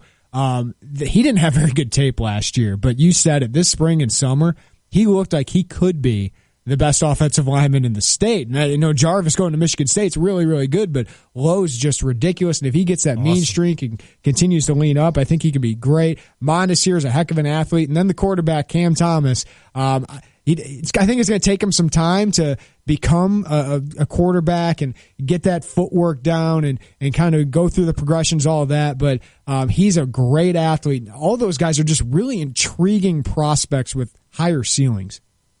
Yeah, I mean, you kind of nailed it. I mean, Mondesir is a kid that I think everyone looked at in the one days and kind of looked at, okay, who's this kid? Where did you come from? Mm-hmm. I think part of it was, and certainly St. Rita's never a program that's under the radar, but they had a bad year last year, and just it was not a good year. And I think that certainly played into effect a little bit, that maybe people overlooked the program. But, I mean, Todd Kuska's always rolling kids out every single year out of that program. So, and again, just kind of under the radar a little bit coming out in the spring. Cam Thomas, I guess, unfortunately for Cam, fortunately for Cam, he can run really well, and unfortunately I think he's going to need to do that again a lot this year.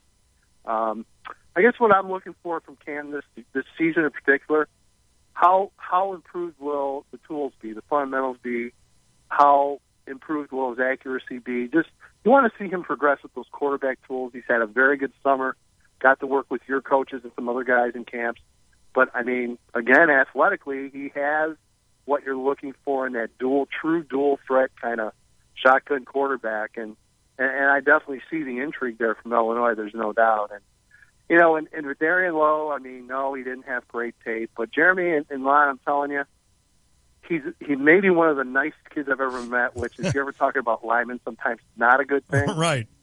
But when he found that nasty switch this summer, and you could tell he was dead set on, you know what, it's a different kid. And I saw it more than once, which was really encouraging. But all the tools are there. I mean, this is a kid that showed up at a rivals camp, 6'5", almost 400 pounds, but could move like a 280-pound kid. Mm-hmm. And just the God-given abilities are there. And again, it looked to me like he's finally starting to put it all together. That's why I'm so excited about him. I think Illinois fans should be as well. Edgy, I'm wondering who else you think can really be a Big Ten prospect or an Illinois target. I know they've been watching the Crete-Moni duo of John Mitchell and Jawan Treadwell. It seems like that's gone a little quiet here recently. Chris Sampleton, an edge rusher, kind of small but really burst off the edge. And Micah Jones, a 2018 prospect, his teammate Jalen Tolbert's a pretty good receiver. Any of those guys you think are any other players, like Kalen May, a defensive tackle, that you think can really step up and get some Big Ten interest this year? Well, I think when you're talking 2017, especially at this time of year, unfortunately, in a lot of cases, it's academics. Yeah. And I can tell you with Mitchell and Kalen May, I mean, terrific kids, and not to say that it wouldn't happen, but I definitely think they have some work to do. Treadwell's an interesting story as well. I think he's maybe one of those borderline kids that could potentially be a Big Ten kid, but maybe more of maybe a MAC kid, maybe that kind of level. And then you're talking 2018, and I mean, you've got a whole bunch of kids. You got Vertus Brown over at Mount Carmel, who's just, again, it's like watching a wall. I mean, it's like a wall human being coming at you. Just absolutely just huge kid, unbelievable tools. And, and 18 is lining up. And for Illinois fans, I mean, you've got to feel good because, number one, I think the 18 class in state will be very good. Nice. Number two, I think you're in place to really make the run that fans wanted to see them make the run with the 17 kids. I think it's all in place. It's all there. They have plenty of time to get on, and they've already been on these kids. So I think the moons and the stars have kind of aligned up for that 18 class for the Illini here pretty well. Oh, that sounds good. That's the big year. That is the big year. Yeah, just and you know me, guys. I don't blow kisses and sunshine around all the time. So, hey, just lock up Houston Griffith and you're off and running, right? Well, you got to go down to Florida for him now. That's a whole other story. Oh, we're on fire in Florida right now. Basketball and football. Tim O'Halloran, edgytim.com. I guess don't follow him on Twitter. It's up to you. If you have to. If you like the name, I don't know, give it a shot. You have the name. You always unfollow me. Hey, Tim, happy football season, buddy. You too, guys. We'll take care. Take care, buddy. At Edgy Tim, by the way. Somebody out there right now, just follow him. Because it is, if you love high school recruiting football-wise, Tim O'Halloran will get it done for you. At Edgy Tim, especially that northern area, he covers that very well. Did you say Chris Stapleton? Yeah, Chris Sampleton. Oh, Christian Sampleton. You got me excited. Like you got all the females in Central Illinois excited. Like an actual country artist. Yeah, we're recruiting Chris Stapleton. Not bro country, right, like exactly. actual country. I have heard his stuff. Really very impressed. Very impressed. Yeah, I didn't know if I'd like him, but he's kind of the old school. Sounds good. Lon, I think Lon would like bro country, don't you? I do. There's nothing wrong with it. No, I do. I'm just saying, that's all that country is right now. No, I'm with you. There's none of that authentic, and he's kind of that authentic.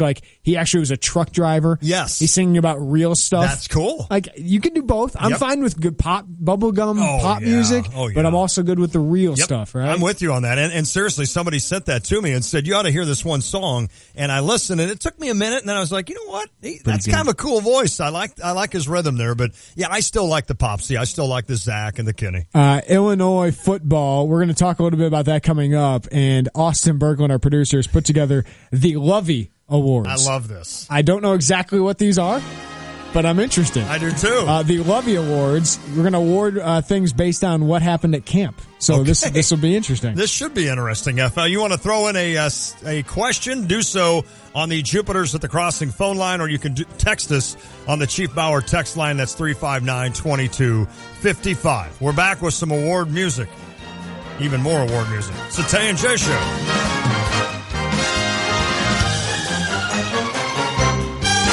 The Cubs on TV? No problem. Listen to them on our sister station, Sunny 95.3. Champaign-Urbana's home for soft rock favorites from then and now, and Cubs baseball. It's time to hurry to your Central Illinois Honda dealers for incredible savings now through September 6th during the final days of the Honda Summer Clearance Event. Aggressive lease and finance rates make Honda quality even more affordable. Get incredible clearance savings on the 2016 Accord, Civic, CR-V, Pilot, Fit, and every Honda model. Time's a ticking, so it's time to get a reliable new Honda with some of the biggest savings of the year. Like a 2016 Accord, Civic, or CR-V with special low lease and finance rates. Or well-qualified buyers can get a new 2016 Accord or CR-V with 0.9% financing through September 6th. What are you waiting for?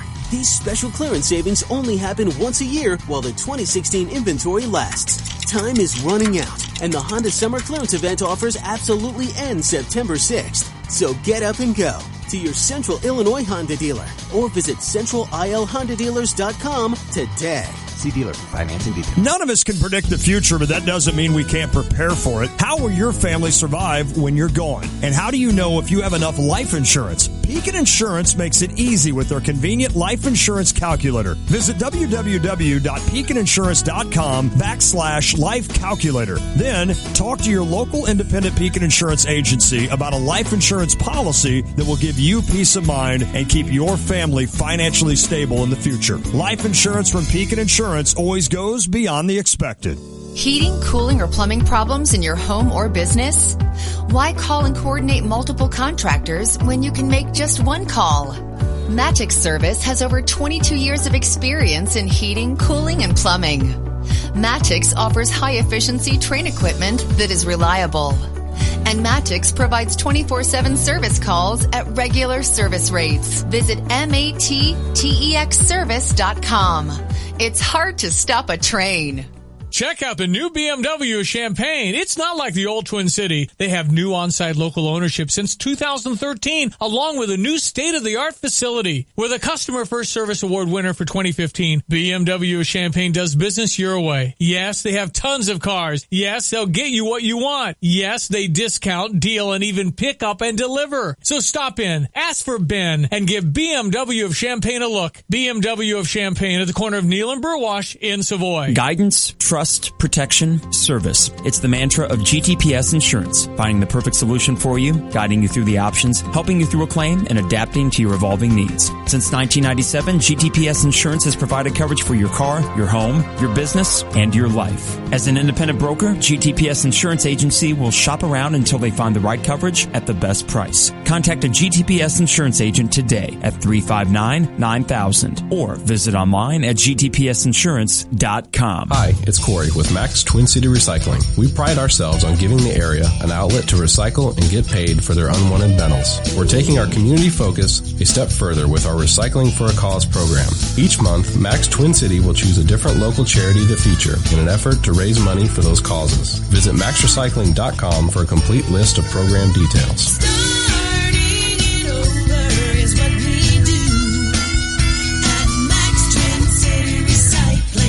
Coach Mike Ditka is not just talking sports. What will he say next? Hear him here Monday and Friday mornings from 7:30 to 8 with Brother Johnny and me, Stevie J, on ESPN Radio 93.5.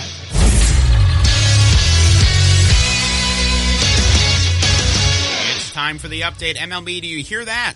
K-boom. Last night in San Diego, Chris Bryant slugged home run number 32 and scored his 100th run of the season, both highs in the NL, with the runs being the highest mark in Major League Baseball.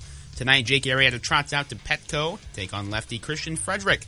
The Jake struggled last time, giving up 5 and walking 7 in 5 innings against the Brewers, but he did get win number 15, which tied the struggling Steven Strasburg for tops in the NL.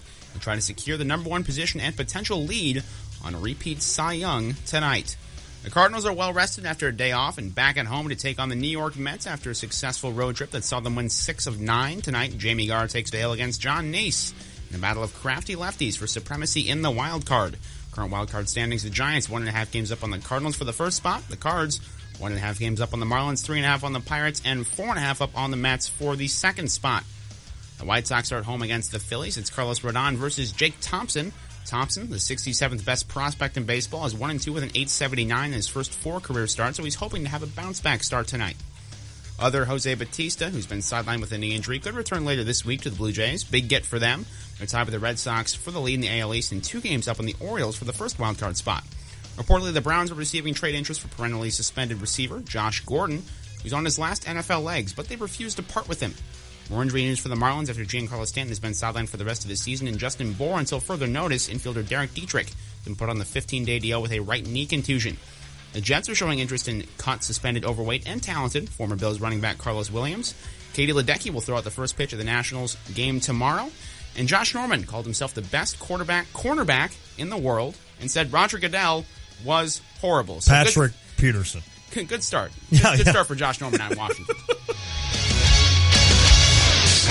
All right, thank you, Nathan. Hey, owning a home is considered an essential part of the American dream, but is it right for your financial situation?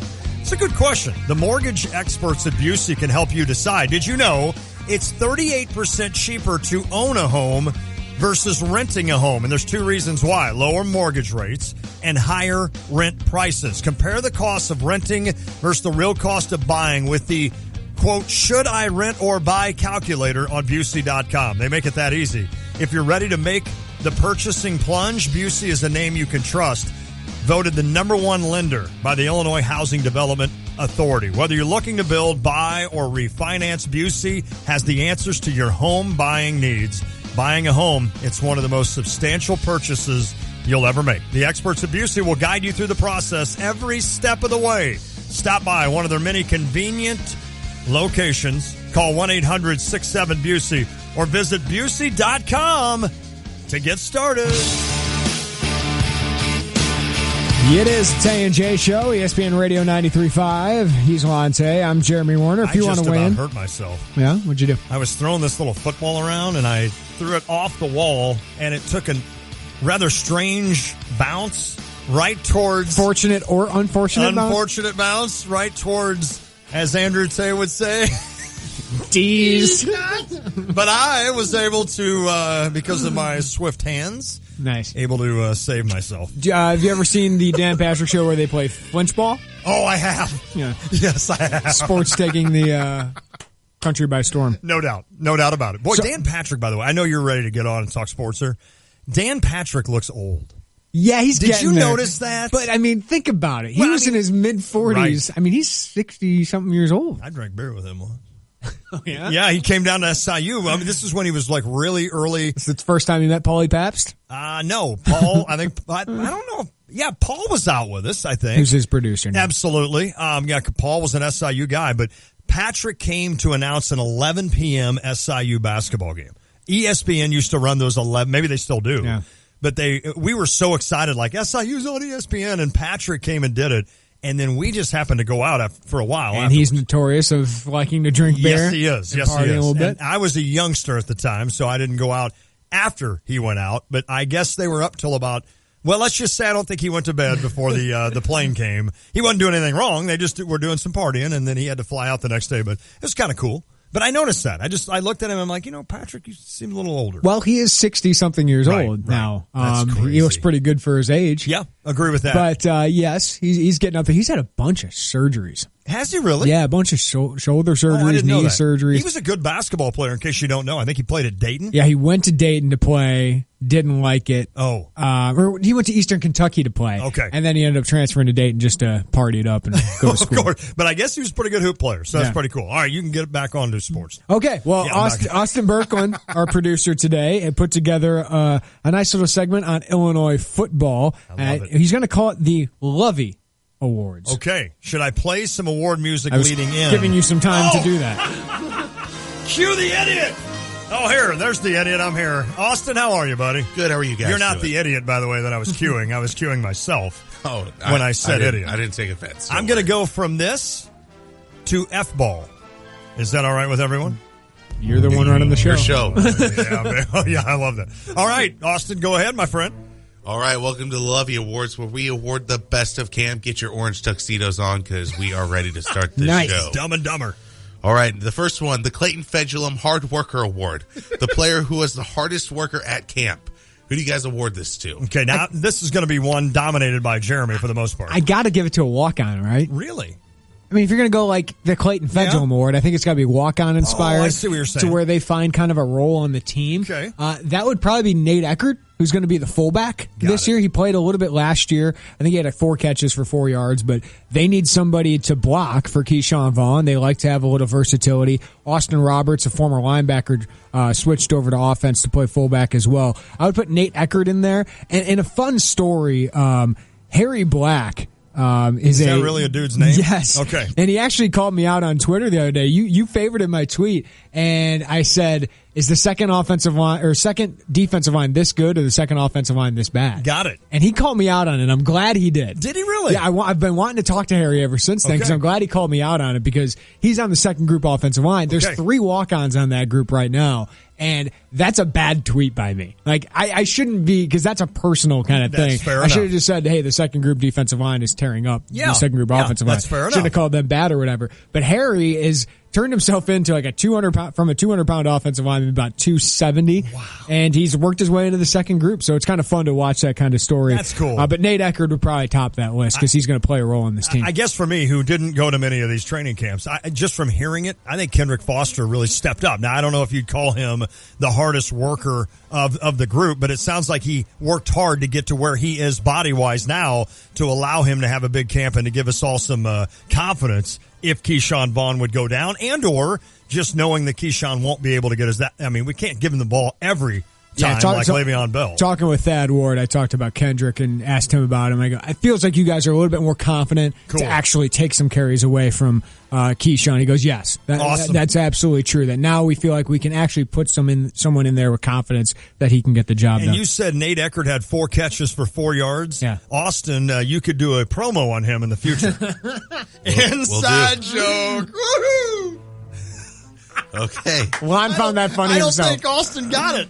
That's the Josh Whitman commercial thing. Yeah. Oh, he's just moving right on.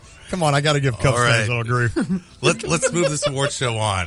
He found it funny. He found it funny. That's all that matters. I loved it. The next one, the Riley O'Toole Backup QB Award. Nice. The quarterback most likely to back up for Lunt. Chase Crouch. Yeah, it's now Jeff George looked pretty good the other day when I was there. You saw a couple throws. Yes, and it must have been the 2 best throws he's had all game. Best since spring. He does that. Like Jeff George has a couple moments where you go, whoa. Wow, because he was throwing them in. He threw 2 great passes to Sam Mays. He had great passes in the spring game to Andrew Davis.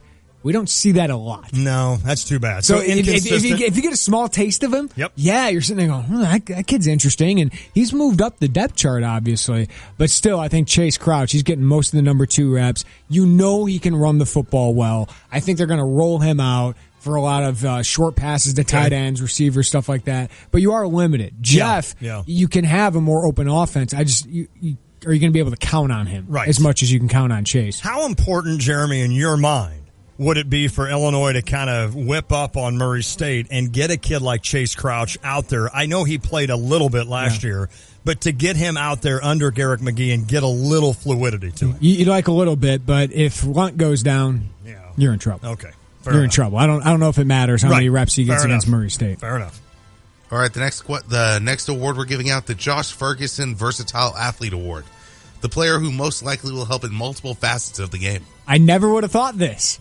Kendrick Foster. Yeah, the guy, right? Because he's been great in the receiving game. He's much better, a quicker guy now. He's got good hands, and he's been returning kickoffs. Wow. If you would have told me last year Kendrick Foster is returning kickoffs, because it felt like he ran like a 5.0 40 last year. He's much quicker, much faster. He seems like a reliable threat there. So he does add a little bit of everything. Yeah. Maybe not the fastest guy, but they're trying to put him in a bunch of roles right now. Should that scare me that he's going to possibly return kickoffs when he's really I know you got Reggie Corbin, but I'm worried already with the depth at running back. Should that scare me in case he would get injured? I mean, D'Angelo Bentley did. Well, that's true. Right? That's true. I mean, at some point, these guys just play football, right? Good point. And he wants to be out there. Right. These kids want to be out there. So was he that big of a pass-catching running back, if you will? Not much. He had a good spring. No, in high school, he just ran 5th or 6th all time in Illinois yards. with rushing yards all time. So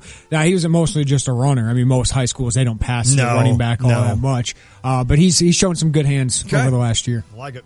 All right, the next award is the Dana Howard Tackling Machine Award, the defensive player who is the best at tackling. I mean, it's got to be Hardy Nickerson, right? Because he's proven it. 100-plus at Cal last year. What, he had 116? The thing is, in Lovie Smith's practices, we don't see much tackling. Okay. Now, they teach form tackling. The Seattle Seahawks barely tackle in practice, right? They do a pretty good job of it. Lovie Smith's defense is the Bears. They don't live tackle during practice. It's just not worth the risk. Okay. These guys learn how to tackle. They've all tackled before, but that's why it's nice to have preseason games in the NFL. It's nice to have Murray State to start the season. Good call. But, I mean, until proven otherwise, it's got to be Hardy Nickerson because you haven't seen Justice Williams. James Crawford, we've seen it a little bit, but not all that much.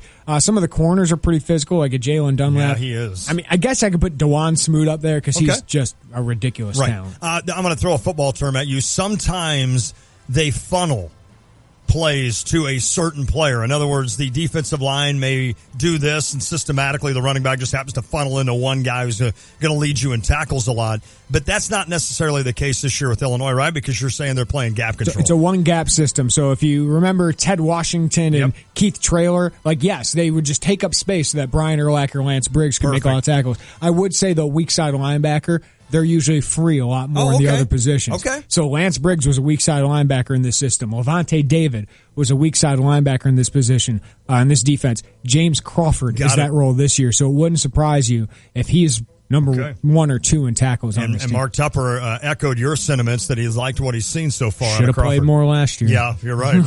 The next award is the Vontae Davis Ball Hawk Award, the defensive backer secondary that will most likely be the Ball Hawk this year. And by the way, Davis out about a month of the season in the NFL, right, with an ankle injury. Too bad to hear that. Yeah, and Josh Ferguson really struggling. Is he really? In the preseason with the Colts after all that hype.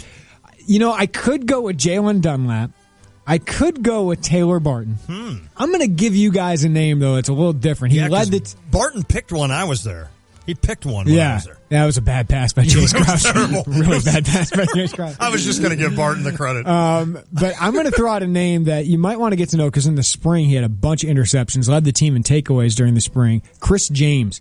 He plays the nickel position. Okay. This is a kid who really struggled under Tim Banks to find a role, but he's really done well in that nickel, has a nose for the ball, and he's usually covering that slot position. Okay. And the strong side linebacker plays about half the time. The nickelback plays about half the time. They kind of go in and out. So Chris James is going to get a lot of playing time. Usually you can jump passes in that flat. If I had to put money on one guy to get a pick 6, it'd be Chris James. That's interesting. Because that's kind of the role. The nickelback in that slot, you can come up, read a quarterback, and make that play. It's interesting you bring that up with regards to the nickel guy being on the field quite a bit. Is that the one position maybe your average fan, and that'd be me, doesn't really realize how much a guy will be on and how important that position will be? Yeah, just watch. I mean, you're going to have the strong side linebacker out there in running downs, right? If it's 2nd and 4, you're going to have the strong side linebacker most likely out there. 1st and 10, you're probably going to have the strong side linebacker. But if they rotate in 3-4 wide receivers, you're going to see the nickelback out there. Got it. Illinois had the star position, so they would be out there 3 downs. Illinois is just going to rotate guys. Okay. They're going to put linebacker, defensive back, whatever it is. Chris James, the guy to look for this year. Texas kid. I like it. Okay, the final one, it's a fun award, the Austin Teitzma Personality Award. The player who has the biggest personality. Well, I can actually add to this because I had a chance to talk with Gabe Megginson. Yeah. And I loved visiting with Gabe Megginson. And he was fun. He's a guy that is very humble.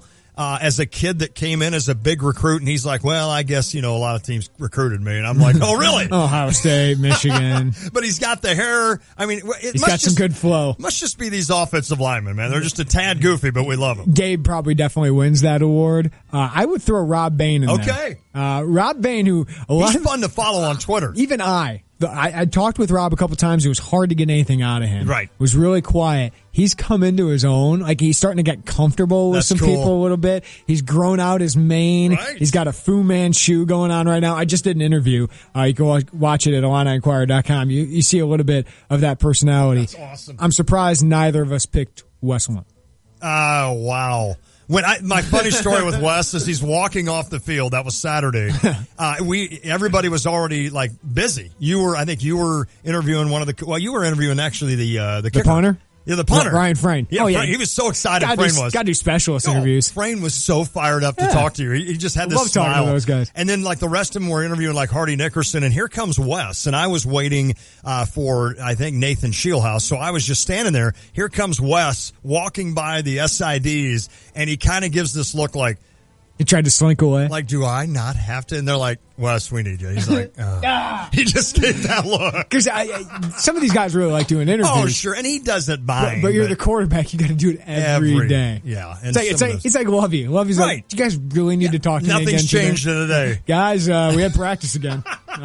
Nothing. Getting better, I guess. Nothing's changed. Isn't that true? Hey, Austin, thank you, sir. No problem. Great stuff there with Austin Burke. The one thing I love talking to Wes about, football.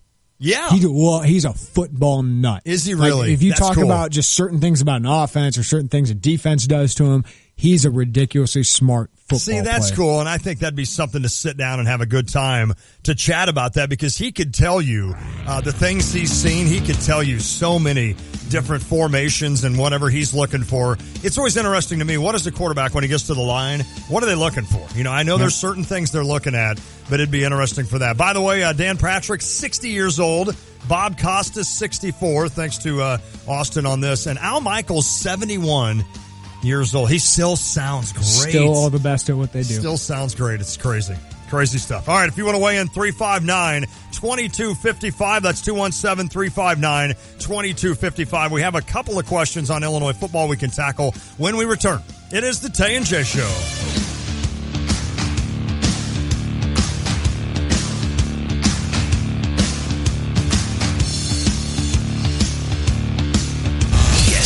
Radio Sports Beat. Here's Sarah Spain. After some confusion and speculation, the true story of what happened to Ryan Lochte and his U.S. teammates in Rio appears to be out. Lochte first claimed he and teammates Gunnar Bentz, Jack Conger, and James Fegan were robbed at gunpoint on Friday after a night out partying. After viewing security footage and hearing the reports of witnesses, Brazilian police say the men drunkenly vandalized a gas station bathroom and were questioned by armed guards before paying a small amount for the damage and leaving. No robbery was committed against these athletes, said Civil Police Chief Fernando Veloso in a news conference. They were not victims of the crimes they claimed. Lochte was already back in the U.S. when the truth began to emerge. Fegan didn't show up for his flight, and Bentz and Conger were pulled off their plane to testify. I'll tell you how they all eventually got home after this. It starts with the tires. Add in the pilots. San Francisco Tower, clear to land on 29er right. Flight 232, clear to land 29er right. 150 sleepy passengers homeward bound. Descending through the clouds, flaps full, gear down. Runway in sight, where the rubber meets the road. And touching down. Those Goodyear tires. Everything we learn making tires for commercial airliners inspires what we roll into yours. Go to Goodyear.com to find the right tire in store for you. Goodyear, more driven. Hey guys, ready to start your semester? Thought so. But don't worry, we've got you covered at JCPenney. Hurry in and find guys Levi's 511 slim fit jeans for only $39.99. That's the lowest price you'll see all season. Or come in and get 20% off with your JCPenney credit card and coupon on select items. Create a look that will make you stand out the whole semester. That's getting your pennies worth. JCPenney. Coupon required. Valid 8/17 to 8/23. Levi's and some other exclusions apply. 20% off subject to credit approval. Check jcp.com or your newspaper for coupon and details. Season refers to the time period from 8/10 to 9/5. As they left for Miami Thursday, the lawyer for Bentz and Conger insisted they were detained only as witnesses and that they were not complicit in Lochte's statements. As for Fegan, his lawyer said the swimmer had reached an agreement with the judge to donate roughly $10,800 American dollars to a quote-unquote institution in order to get his passport back and leave the country on Friday. In a statement released Friday, Lochte didn't admit to lying. It's traumatic to be out late with your friends in a foreign country, he wrote, with a language barrier, and have a stranger point a gun at you and demand money to let you leave. But regardless of the behavior of anyone else that night, I should have been more responsible in how I handled myself. And for that, I'm sorry to my teammates, my fans, my fellow competitors, my sponsors, and the hosts of this great event. Just because they're all back on U.S. soil doesn't mean the matter is over, though. Beyond the embarrassment caused to the U.S. team, potential loss of sponsorships, and massive hits to their reputation, there may still be legal repercussions. Police have said they are considering charges of destruction of property and falsely reporting a crime. With the ESPN Radio Sports Beat, I'm Sarah Spain.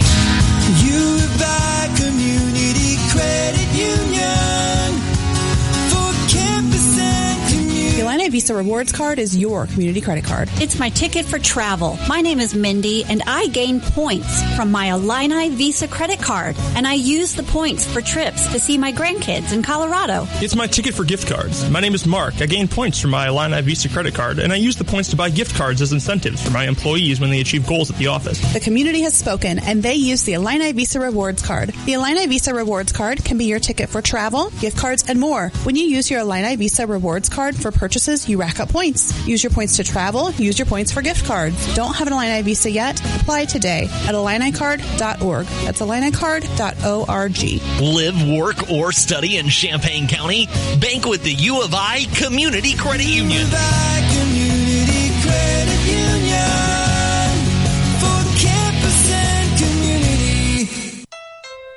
It's time for the Honda Summer Clearance Event at your Central Illinois Honda dealers. And time to get up and go and get amazing clearance lease and finance rates. Your Central Illinois Honda dealers have an incredible inventory, so it's time to fall in love with a new Honda. Check out the completely redesigned Civic or a gorgeous new Accord. Plus, what's not to love about Honda's hot SUV lineup? The HR-V, CR-V, and Pilot, all with clearance savings. Right now, well-qualified buyers can get 0.9% financing on the 2016 Honda Accord or CR-V. What are you waiting for? You can't beat the value of a Honda. With Honda Sensing Safety, Apple CarPlay, or Android Auto, you have all the technology you want available. And a rear-view camera is standard on every Honda model. The competition doesn't compare. The Honda Summer Clearance Event is time for you to fall in love with a new Honda. Hurry in for 0.9% financing on Accord and CR-V. Get up and go to your Central Illinois Honda dealers. Visit centralilhondadealers.com. See dealer for financing details. Financing offer ends September 6th. When you're heading home, Tay and J are on your way talking sports. Weekday afternoons 3 to 6 here on ESPN Radio 93.5.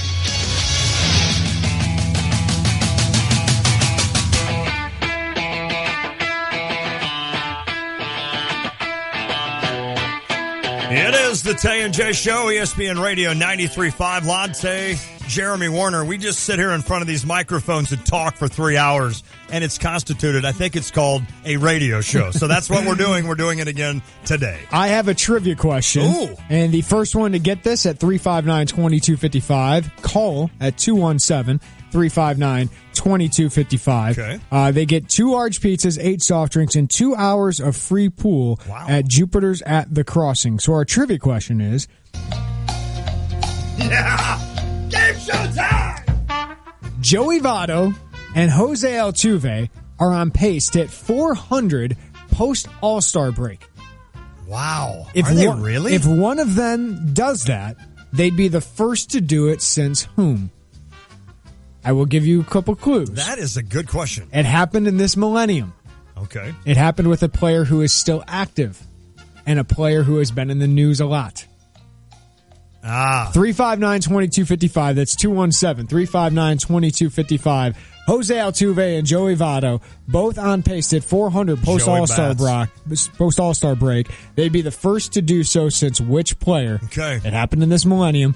Happened with a player who's still active and a player who's been in the news this year. We haven't done a trivia in a while. I know. So 217-359-2255. First one to get that will win that great gift certificate to Jupiter's at the Crossing. Ozzie Smith. No. What does millennium mean? Since 2000? I'm kidding.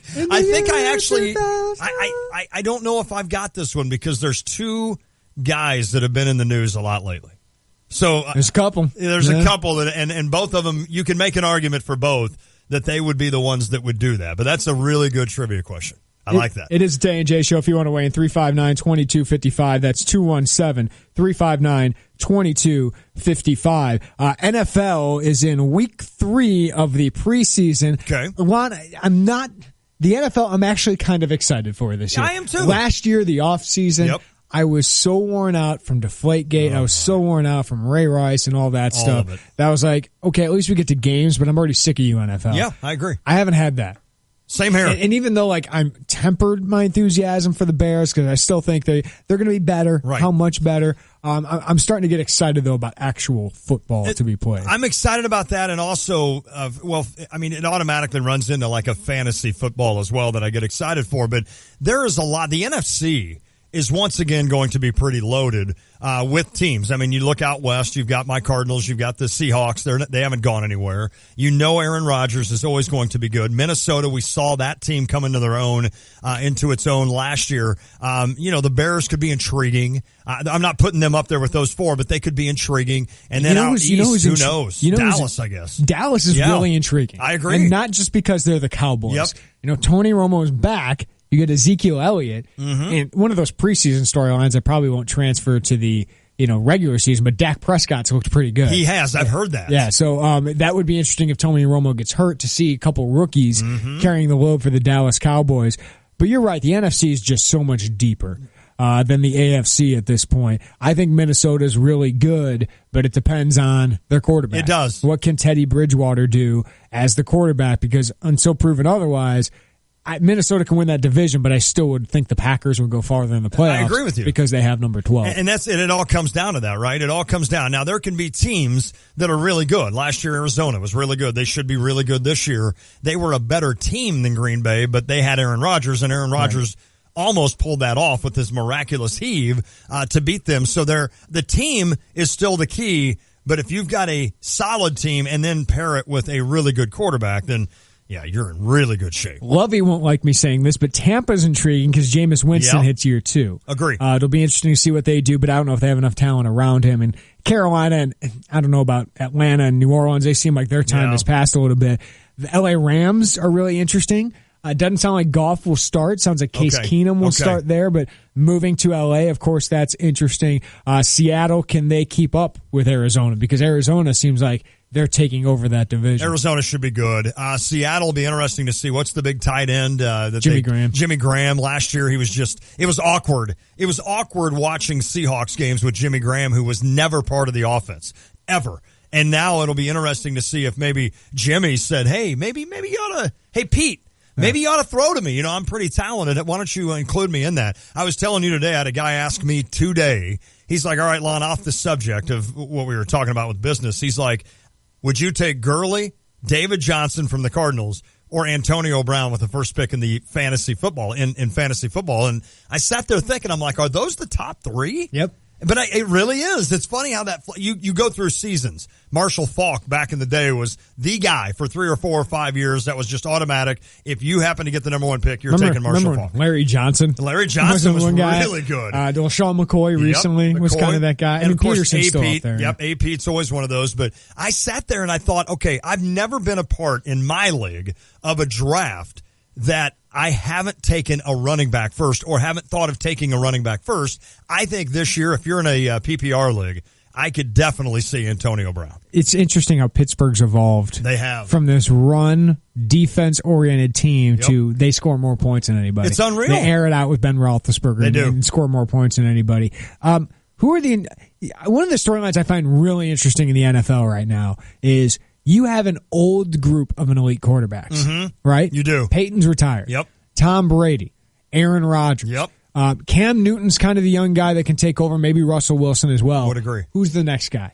Is it Mariota? Is it Jameis Winston? I don't think we'll see it out of Goff or Wentz this year. Maybe Paxton Lynch plays a little bit for Denver. But that's what I find intriguing is who is that next quarterback to be the next, like when Tom Brady's gone, Aaron Rodgers is gone, who's the best quarterback in the league? Is it Cam Newton?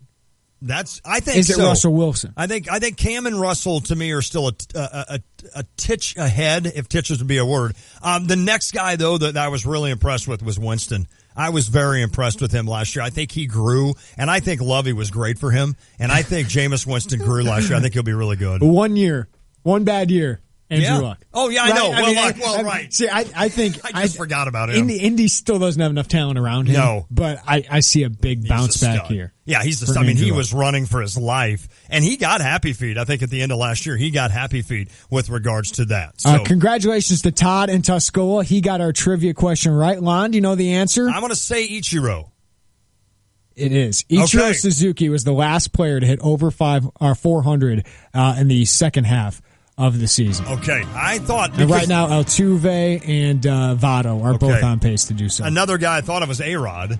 That would have been another guy that's been in the news. A lot of people texted in A-Rod. Okay. Yeah. I saw somebody send in Yasiel Puig. I'm like, well, that'd be interesting if it is Yasiel Puig. Yeah. But it wasn't him. It's Not Ichiro. so much.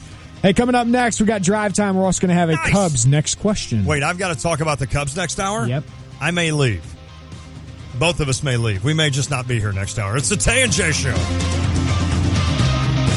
It seems like in every home, there's at least one room that's either too hot or too cold. Well, it doesn't have to be that way. Mitsubishi Electric has your comfort solution.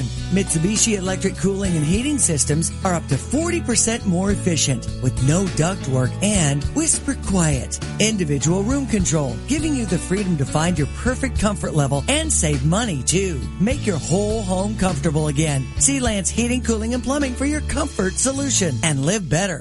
Hi, I'm Troy Lands from Lands Heating, Cooling, and Plumbing. Lands is your local Mitsubishi Electric Diamond dealer. Our technicians are experts at solving your comfort needs, one room or your whole house. Let us show you how a Mitsubishi Electric Heating and Cooling System can save you money now. Your comfort is our priority. Call Lands today at 1-800-AIR-REPAIR or find us online at landsinc.com. I'm Troy Lands, and you can count on my company because you can count on me. If you run a business, plumbing, HVAC, or construction, you know that some vans are too small, others too big. That's where the Mercedes-Benz Metris comes in. With unmatched safety features, a 2,500 2-pound payload, and enough cargo space to hold over 60 sheets of 4x8 drywall, it's big enough for the job. Yet it's small enough to fit in your garage. It has a service interval of up to 15,000 miles and the highest residual value in its class, according to ALG. During the Metris Summer Savings Event, save $3,000 on all 2016 Mercedes-Benz Metris models. Mercedes-Benz. Vans born to run. Offer valid only to qualified customers for purchase or lease of eligible 2016 Mercedes-Benz Metris vans. Cashback only available on the purchase or lease of a 2016 Metris van from new dealer stock. See your authorized Mercedes-Benz Vans dealer or mdvans.com website for full offer details. Offer ends August 31st, 2016.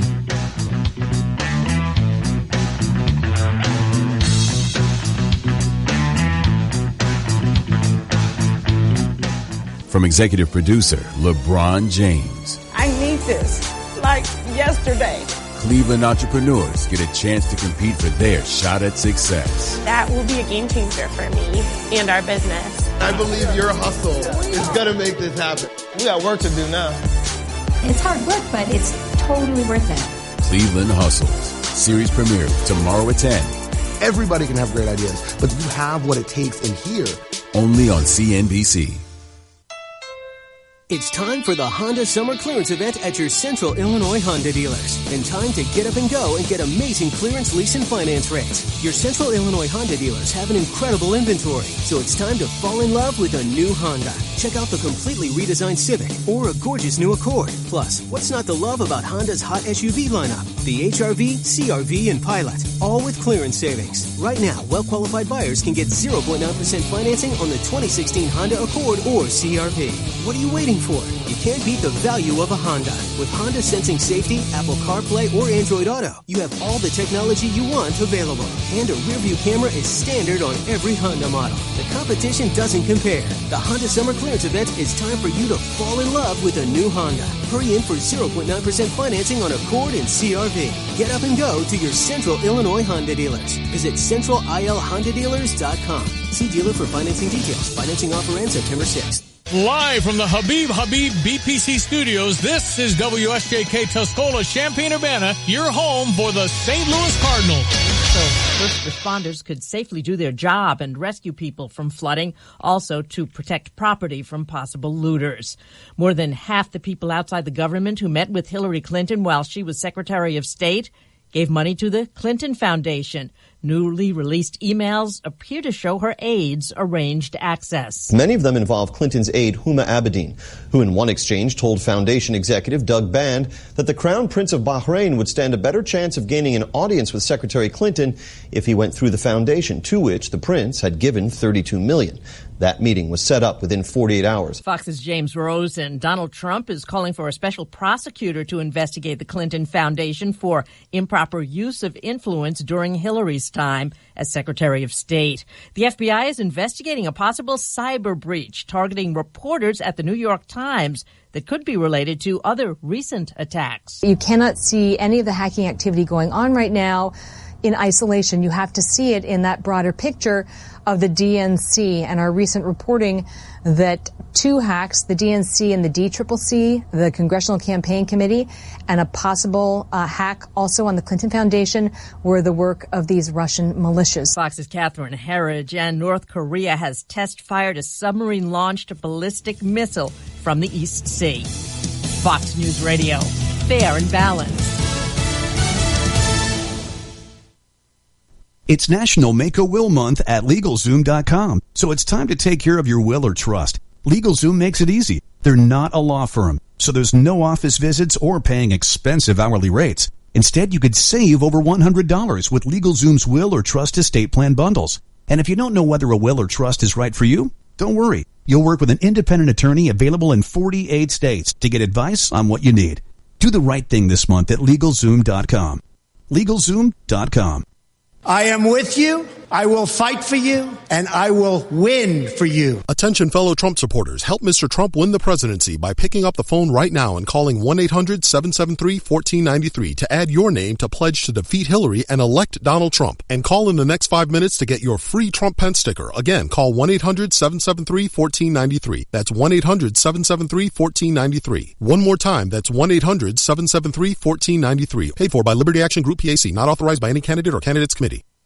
A federal health study finds no hard evidence that contaminated water in Flint, Michigan caused skin irritations in some people who bathed and cleaned with it. Health officials do say the rashes could be linked to mental stress over the tainted water. More locally transmitted cases of the Zika virus in Florida. Florida Governor Rick Scott says there are 5 new non-travel related Zika cases to report, but one of those falls well outside Miami-Dade County, in Pinellas County, specifically around Tampa. But the governor doesn't believe the transmission took place in Pinellas. Scott says he's confident the state has a handle on this. We know we have very good Surgeon General, the State Department of Health, and local county health departments, and we have very good mosquito control. We can beat this just like we've beaten the others. Scott says there are now a total of 42 non-travel related cases in the state of Florida that officials are trying to keep contained. Gernal Scott, Fox News. Nearly 2,000 homes are threatened by a growing wildfire on California's central coast. It burned nearly 58 square miles and is only 35% contained. CAL FIRE's Daniel Berlant says this could end up being a record year for wildfires in the state. With over 4,900 wildfires already this year, and many of them being very destructive, destroying hundreds of homes, we're bracing for what could be a busy couple of months for us, but we're keeping our crews ready. We're asking the public to be cautious outdoors as well to prevent sparking new fires. In Washington state, emergencies are declared in 20 counties as wildfires threaten homes and natural resources. Lawmakers want to know why the price of life-saving EpiPens is skyrocketing. The cost of a 2-dose pack was less than $60 9 years ago and now is closer to $400. They're used to treat potentially fatal allergic reactions. Kathleen Maloney, Fox News Radio. Here's your ESPN Radio 3-day forecast. Hydranium. Brought to you by Cheap Power. Trust the AC experts at Cheap Power Service Experts. Help keep you cool all summer long. Call 866-EXPERTS or visit cheappower.com.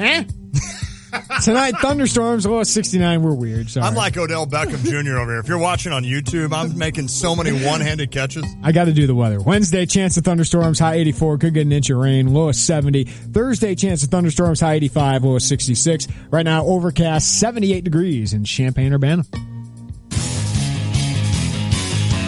Jimmy Buffett song. If you had Sonos, you could pull up any Jimmy Buffett song out there, any one of them, and you could play it all over your house. And it's Jimmy, not Jimmy. What would be your first selection? My favorite, Buffett. Son of a son. No, it's not that. It's Barefoot Children in the Rain, but most people probably wouldn't know that. Well, but Parrotheads would. Yeah. But it's a song that reminds me of Lucas and Andrew. Aww. And I used to play this song when I was on these pecan trips when you don't see them for like a week when they were real young. So that one's my favorite Buffett song ever. That's really sweet. Isn't that sweet of me? I got a heart. Sometimes I only go like 3 deep on Buffett. So yeah, I know. That's about it. You're not a Buffett guy. Well, listen, I know somebody that I don't know if Andy is. Andy at Premier Sound. What's up, stud? You guys are getting me all choked up, getting sentimental over here with the kids and talking about favorite songs. What's up, guys? Well, Jeremy finally joined the ranks, Andy. He finally decided to have a child with us. There you go. Well, not with you and I. Well, that'd be kind of weird, Lon. That would be really weird. Hey, 3 men and a baby, right? Hey, I like you guys, but not that much. I agree with you. Hey, I brought up Sonos. That's just one of the things everybody can check out at Premier Sound. Explain that for anybody that doesn't know or even has heard of it but doesn't understand really how it works. Explain that a little. You got it. The coolest product. I know it sounds funny. The coolest product on the planet, and it's $199. Wow. It's this speaker that is portable and can go anywhere in the house. Bedroom, bathroom, kitchen, patio. You could take it outside. Right. It's got to plug into the wall. It sounds incredible, and you control it from any smart device, your iPhone, iPad, tablet, Android phone. Any phone you have, you can control it and take it anywhere in the house. And you could buy one of them, 2 of them, 10 of them. And once you start with one, it's kind of addicting, and you kind of keep going. You know what I mean? I love it. I love Great. it. Well, it's awesome. Andy, the other thing you do a ton of stuff, but also for area businesses, you can come and hook up all their entertainment system, can't you? You got it. That's exactly what I wanted to talk about, Lon. Awesome. We do conference rooms. We'll do home theater. Not only do we do homes, but we do commercial. We're right in the middle of a couple of bars and restaurants that are opening up in town, doing their audio and video. So if you have a conference room, you're looking to do boardrooms, PowerPoint presentations, spreadsheets, we'll come in, get a TV on the flat or a flat screen on the wall, get you all hooked up, put all your inputs right on the table or the wall next to you. So we'll do everything, as well as, of course, when you're shopping around, don't forget, guys, we'll match and beat everybody's price in town on everything we sell, TVs, audio, video, everything. So that's some things that some people forget about that we do all the time. Andy, it's local, and that should mean a lot to everybody. How do we find you, and how do we get in touch with you, my friend? You got it. We are located on the corner of Prospect and Bradley and Champaign, or of course you could call us at 355-5300. Always fun to chat, Andy. Hey, Lon, real quick. Yes. Lon, hey, maybe you should tell everybody about your phone story, and then I'll hang up. Well, we did the canoeing, Andrew and I, and I think I mentioned it that, the canoe went over and Lon went over and everything went over. We'll talk Boost Mobile. We'll talk Boost Mobile next time. See you guys. Thanks, Andy. We appreciate it. Andy at Premier Sound. Check him out. A solid local business here in town.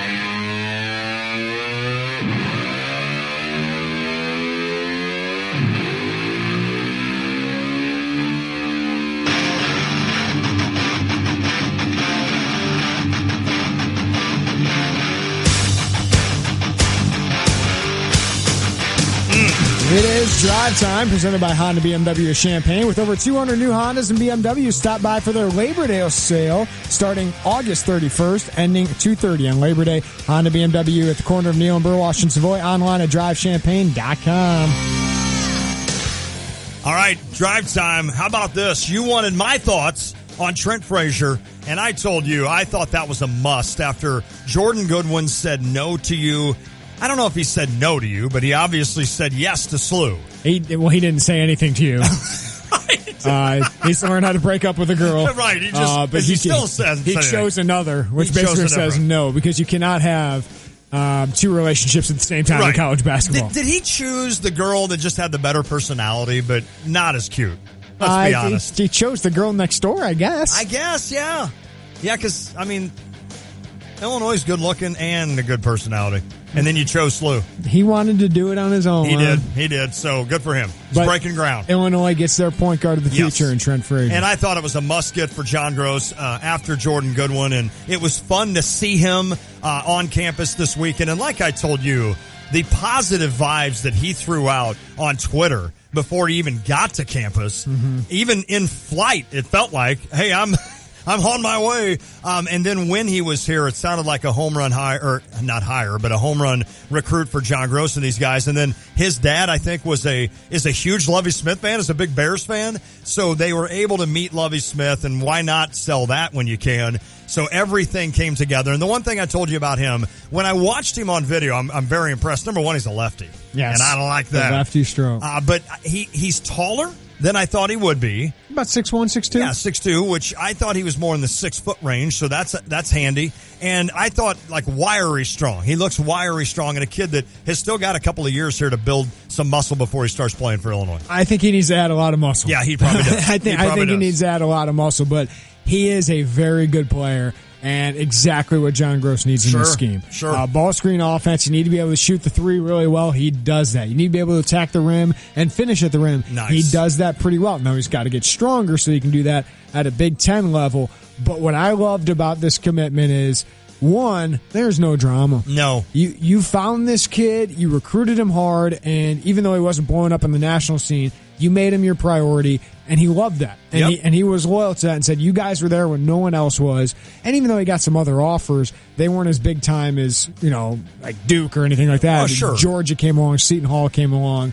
But there was no drama. Illinois prioritized him. He loved them. He loved their pitch, and he chose Illinois. There was no more to it than that, and he fills such a huge hole for Illinois. Huge. Yes, even though Tijon Lucas is going to be here, you need more point guards. You got to have more than one. Can't have enough. And especially one that can shoot like him. Right. It complements Tijon so well. I think they can play off each other. I think, if you need a certain guy one game, you can go him longer. You can go the other guy longer in another game.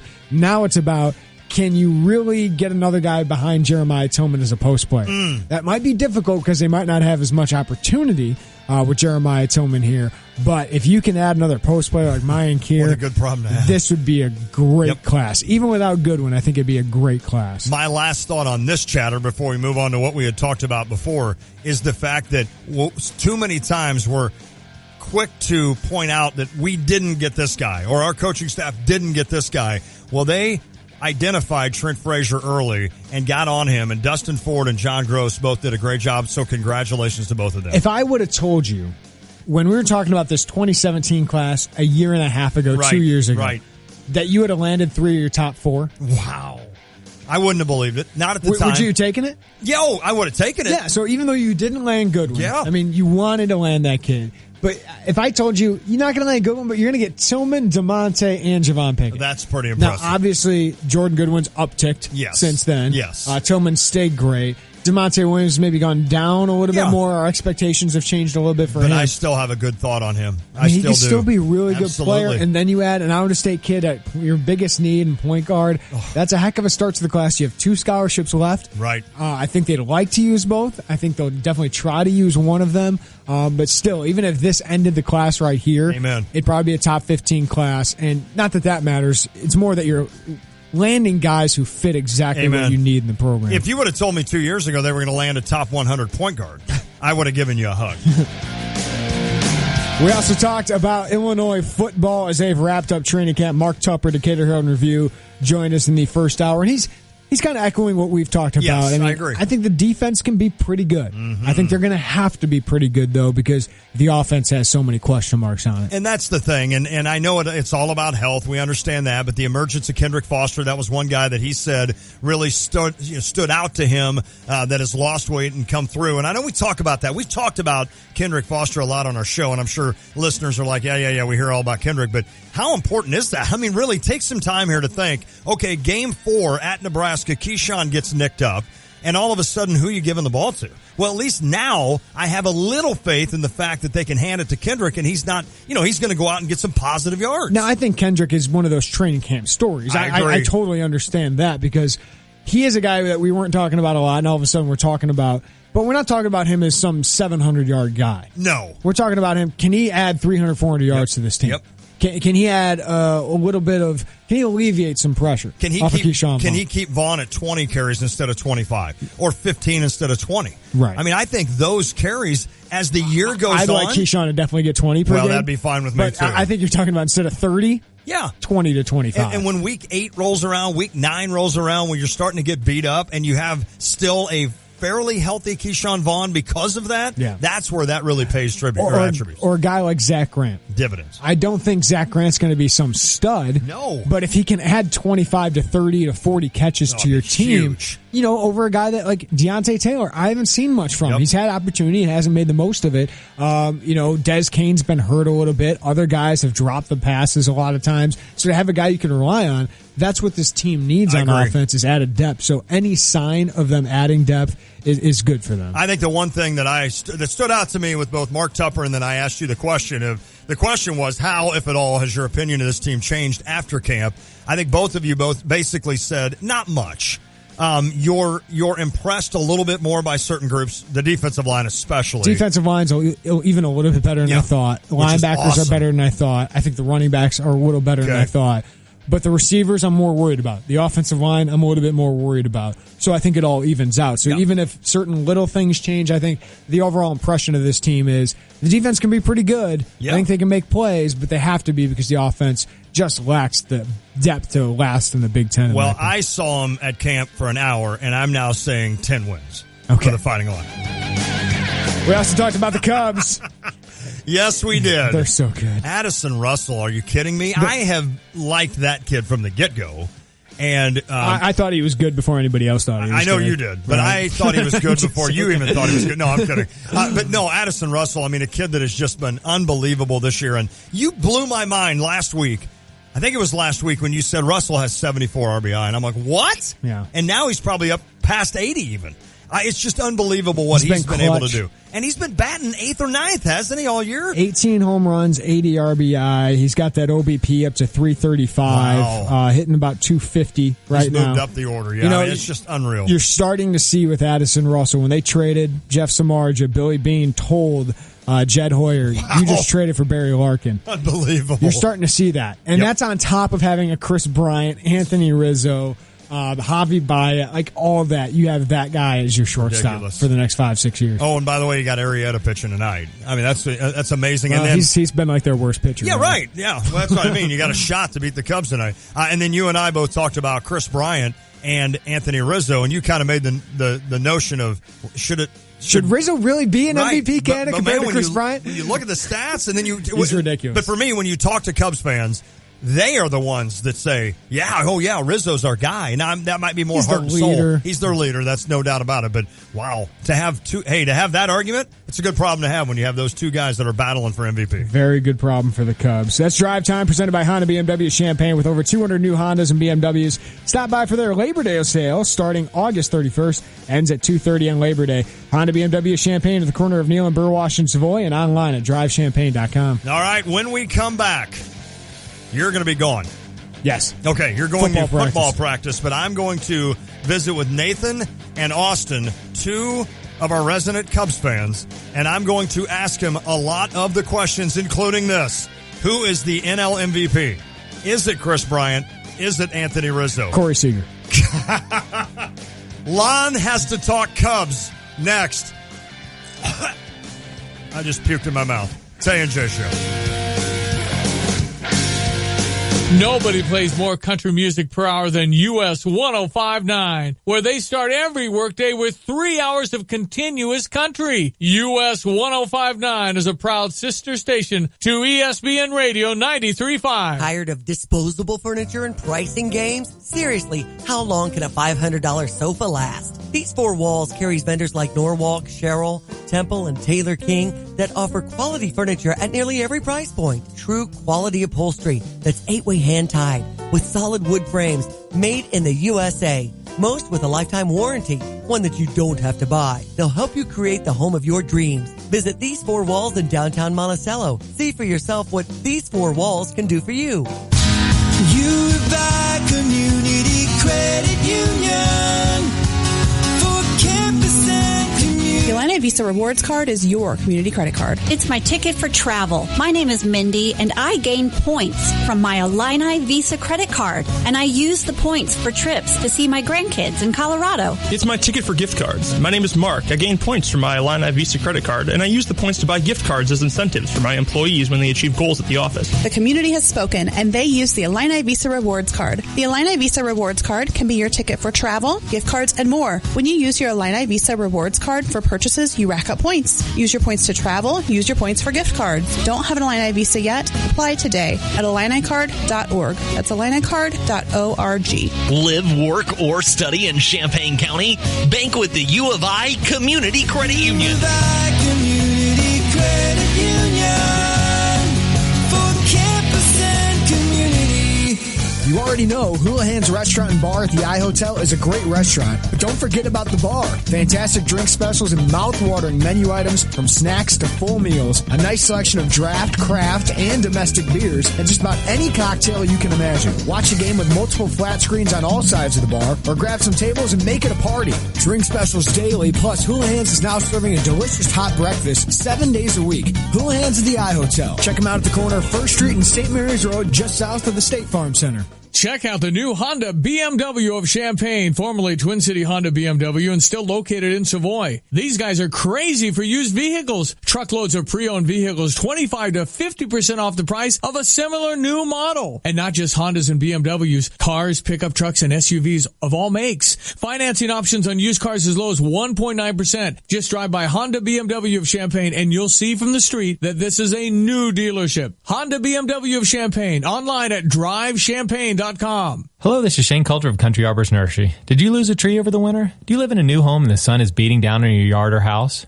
Or maybe you've just been putting off year after year, coming up with an excuse why you haven't planted a tree. In any case, now is the time to let Country Arbors plant a tree for you. For a short time, Country Arbors is discounting the planting charge of all our trees. Why would you want to go through the work of hauling and planting a 10-foot-tall, beautiful tree when Country Arbors will do all the work for just $100 and will guarantee our work for up to 5 years? So schedule your tree planting today. You can visit CountryArbors.com for more information and directions. For the month of August is Detective Patrick Funkhauser with the Champaign Police. Thank you. You must be really good at Texas Hold'em. I mean, don't you read people probably pretty well as far as this isn't right, this isn't. So you can tell perceptually, you've got a feeling there when somebody isn't being truthful. You watch the eyes. You seem to have a good thing when you look at people. Yeah, it can be very useful, but he's a detective. He's gonna know. The guy asks the questions. I say that all the time. I'll tell especially my son. Son, what do I do for a living? Why are you trying to get this over? I mean, really? What do I do? That's so funny because you don't think about going home and living with the guy, and you know that you're just not going to buffalo. You're not can't turn it off. I can't. Right. As much as I would like to. I can't turn it off. But what a gift. What a gift. Law Enforcement Official of the Month brought to you by Hickory River Smokehouse. There's nothing better at 1706 North Cunningham in Urbana. This Mettler Fitness tip is brought to you by the Mettler Center, located at Windsor and Duncan in Champaign. Accept that relapses are part of the change process. One food, one meal, one day, or 1 week of indiscretions does not mean you have fallen off the wagon. You should accept that ups and downs are part of the change process, not a reason to criticize yourself or give up on your goals. Identify relapses early so you can make a plan for getting back on track. If you need quick advice on a fitness topic, go to MettlerCenter.com and click on Ask an Expert. You're a small to mid-sized business with 300 to 3,000 employees. You face the same network security challenges as big businesses do, but can't support a big IT investment, leaving your doors open to advanced cyber threats. Barracuda next-generation firewalls provide all the core features of enterprise firewalls and UTMs, but without hidden costs and deployment hurdles, making owning a big business firewall no big deal for your SMB. Reclaim your network. Try a Barracuda Next Gen Firewall risk-free at barracuda.com/firewalls. Hi, it's Stevie J. Start your day with me along with Diane Ducey, weekday morning 7 to 9 here on ESPN Radio 93.5.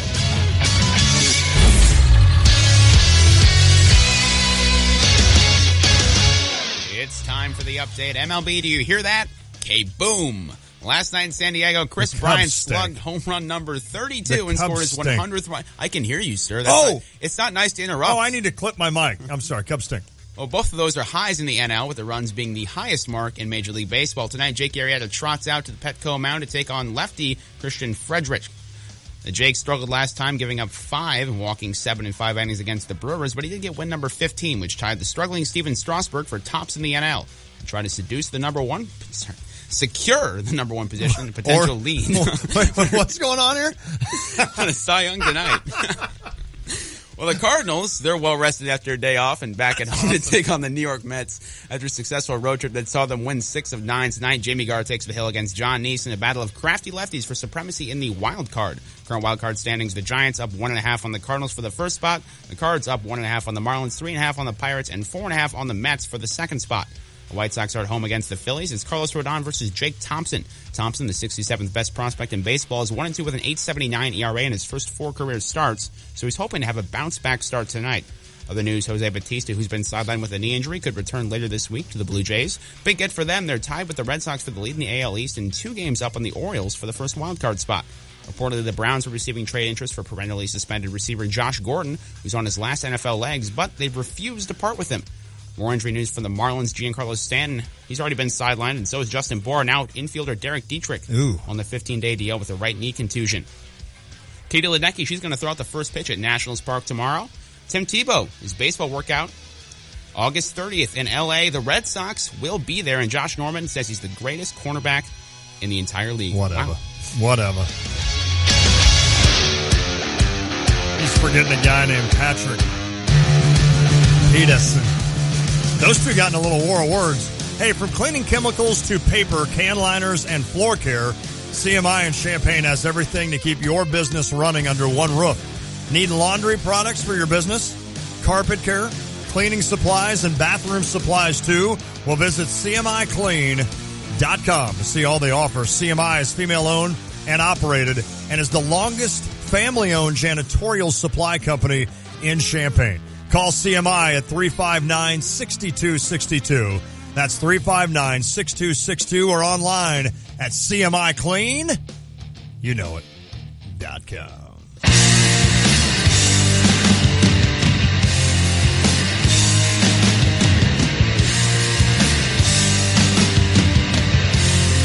All right, it is the Tay and J Show, ESPN Radio 93.5. Jeremy Warner took off on us, heading over to football practice for the Fighting Illini so he can talk to the coaches. So, in step, executive producer Austin Birkeland, the pride of Paxton, and Nathan DeSutter. Can I be executive update guy? Yeah, I guess. Yeah, I guess. I mean, with that, I guess. Yeah, is this your last week? Yeah, it is. Wow. Is it really? Yeah, time flies when you're having fun, right? Now, you go to college at Marquette. Yeah, I do. So you take off. You guys, is this late start for school? Oh, it's super late. Like everyone else, all my friends are back in college, had their first days and everything. I'm just kind of sitting there at home like, well, what do I do? Right. You know? I guess I'll keep working with these guys. Yeah. So when do you head up to school? This weekend. Okay. Yeah. Wow. You ready? Yeah, I'm ready. This will be what, your sophomore year? Junior year. Yeah. I know I look young. Well, 16-year-old. I didn't think you could already be a junior. I know, right? Now, you're a rower, right? I am a rower. That's right. Yeah.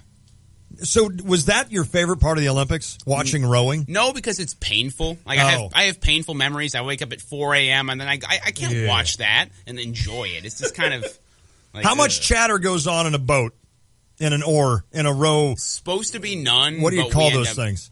Just a boat. Just a row.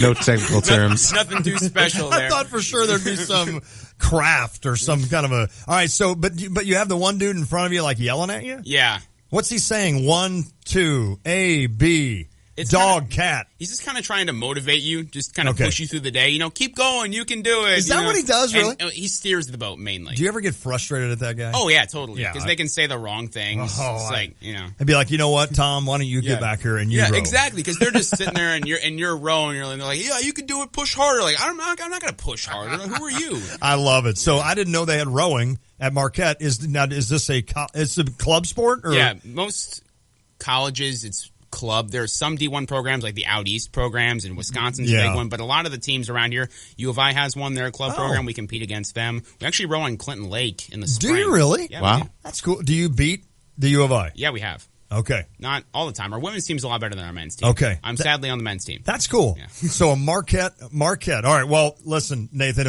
we'll get a chance before we're out of here, but we've enjoyed having you here this summer. The pride of Decatur. Yes. Nathan DeSutter. Now, we're having both of you guys on as you're both Cubs fans. And we are always getting these from all of our listeners. We need more Cubs talk. We need more Cubs talk. So it's fair enough because Jeremy's a Sox fan. I'm a Cardinals fan. And especially me, I don't want to talk Cubs because I don't like them. I mean, it's just that obvious, but no, they're really good. So we thought, let's have you guys on and let's talk some Chicago Cubs. We're going to go around the horn a little bit. I want to ask you, though, somebody just texted in, and if you've got a Cubs question or a thought, if you want to give your own thought to some of these questions, we'll definitely say it on the air. Chief Bauer text line 359-2255. That's 217-359-2255. This is from a 217. He said, as good as he is, Baez has a better glove, higher average, higher slugging, higher OPS, strikes out less, steals more bases. Baez is the future stud that gets a little play right now. He has the bigger upside. I think he was talking about he and Addison Russell. Mm-hmm. What are your thoughts on that? Would you agree with that, with what he's saying with regards to Baez and Russell? I mean, I need to see more from Baez. Addison Russell has been proving this since almost the beginning of last season. Good call. Javi has had his struggles at bat. All he needs to do is lower that strikeout rate just a little bit more, maybe get it closer to average. Okay. But the fact that what he's doing right now is impressive as it is, I just need to see a little bit more of it. But Addison Russell, he's so much smoother in the field, and he's better at clutch situations just when guys are on base. It's funny, you'd sit there and you'd say, well, Baez will be the guy that hits more home runs, and he ultimately will be. But Addison Russell can stroke, when he needs to, he can, what's he got, 18? He has 18. 18 home runs out of Addison Russell. That's unbelievable. Now, when we do this, we're basically what's the term about hairs? You're picking hair. I mean, it's like you're trying to choose between two guys that their future is so bright. But what would you say to that, Nathan? That he thinks Baez has the better upside than Addison Russell? Well, the first thing I'm going to say is why not both? I mean, you have Baez playing second base and Russell playing shortstop. That's the best middle infield in the entire major league. So, and they can both play. And there's 9 positions. They have plenty of spots. But Baez, his versatility has been so crucial. He's played about 200 innings at third, short, and second apiece. And for a guy to just come in his second year and be able to play those positions and have positive defensive runs saved in every single one of those while adding a 279 average, 13 homers, 47 RBIs. He's only struck out 83 times, by the way. He's not doing that bad. That's not bad. I mean, he's shown so much improvement. They all have. I can't pick, and that's a cop-out answer. I don't like cop-out answers, but they've improved so much because last year, 2014, even Baez, I wanted to trade him because he was striking out all the time. It was ugly. It was horrendous to watch. And I was like, Tyson Ross, Andrew Cashner, give me any Padres pitcher. And now I wouldn't trade him for the world. No. I wouldn't trade either of them for the world. I wanted both. I'm good with both. It's amazing, and it'll be fun to watch these guys as they develop. I mean, that's what's sick. These guys are young. They're young, and they're only going to get better. I mean, their prime is down the road, and already you're getting some unbelievable seasons out of both of those guys with Addison Russell and Javi Baez. All right, so let's go through some of these questions that I'm going to ask you guys on the Chicago Cubs this year. And again, if anybody wants to weigh in, you can do so on the Cheap Hour text line 359-2255. I want to save the MVP question for last.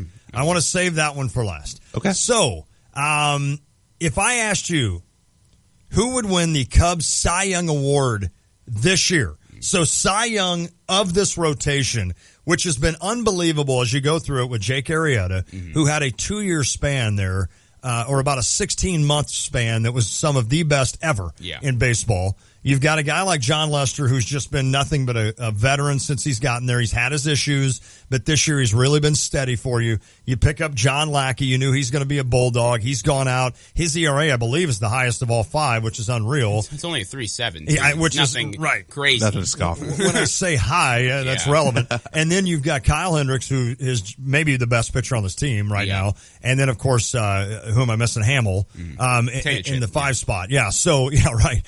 So I guess I'll ask you this then. Who would be your Cy Young Award this year? I'll start with you, Austin. Who would it be? I'd have to go with Kyle Hendricks right now. Okay. His home run per 9 right now is at a 0.8, so he has not allowed a home run, like 1 home run per 9 innings right now. If you look at his ERA, it is a 2.16 leader in all the National League right now. 2.16 ERA. Yes, and he is so Greg Maddoxy. I know I'm not going to use that comparison that he is Greg Maddox, but I think it's a good comparison in terms of this. It gets it out to the people listening that maybe don't watch him on a regular basis, like me, for instance. I watch Cardinals games. I see the Cubs once in a while, and I tune into the Cubs, and I realize how good they are, but I don't watch Kyle Hendricks every day like you do with regards to every time he pitches. So I think that's a great reference to understand, because when you say that, I understand immediately he's picking the corners, he's working the corners, he's not overpowering you by any means, but that's what he's doing, and he's doing it exceptionally. I know that a lot of people will say, a lot of rival fan bases will say, Kyle Hendricks is just a lucky pitcher with his ground ball stuff. Not all those are going to be caught by the infield. So the only thing that I have to say about that is he's doing the job right now, and that's all I can look at right now. There's all these indicators that it will go up, and I'm sure it will. Sure. But for right now, if you ask me who the Cy Young winner is, I cannot go anybody else but Kyle Hendricks. Okay, and Nathan, I think now that Clayton Kershaw doesn't have the innings pitched because of the injury, I think Kyle Hendricks now is the clubhouse leader, if you will, and lowest ERA in the National League. So is Hendricks the guy for you as well, or do you go with one of the veterans? Well, it's kind of interesting you say the MVP question, because I think this one's the tougher question. Well, you know what? That's a great point. That is a great point, because when I started to read down these, I'm like, well, hold on, let's keep MVP. And then I'm like, well, wait a minute. I could keep the Cy Young one as well. Well, we'll start it out with a bang on this one. It's hard to argue against Kyle Hendricks because of all the stats Austin just said. His walk rate's insanely low. His contact rate's insanely low. His ERA is obviously insanely low and the best in the entire National League. But one guy I want to make a case for is the guy you mentioned at the top, Jake Arrieta, because Kyle Hendricks, there's no pressure on him. No, that's a great point. Jake Arrieta, coming off a Cy Young season, had to repeat that. Mm-hmm. And the fact that Cub fans are they're happy with what Arrieta's done this year is really impressive to how he's pitched. Right. I mean, the guy he's got 15 wins, and yes, the win stat's outdated. I don't want to hear all those complaints, but he's got a 2.75 ERA to go along with that, and he's been the rock of the rotation. Absolutely. He's had some walk problems, but he's repeating pretty much what he did last year, and that's incredible. Yeah, I agree. Yeah. I totally agree. By the way, you're talking to a guy that loves the win stat, all right? I'm one of the old school guys. Why? Well, because that's all we had back then, right? We didn't have all these sabermetrics or whatever the heck you kids call these. In the update, I talked about what Arrieta did last week. I said, against the Brewers, he walked 7, gave up 5 runs, but he got the win. Yes. Yeah, I agree. I know. And listen, back in the day, before you had your 7th inning guy and your 8th inning guy and your 9th inning guy, well, pitchers actually threw 7 or 8 innings. Yeah, they weren't getting paid as much. Though. Right. And the wins did matter back then. It seemed like a lot more. And I get it. I mean, I know Jeremy gets on me about that a lot. Well, that's interesting. All right. So next question. If everyone is healthy, who's the odd man out of that rotation in the playoffs? Austin, I'll start with you.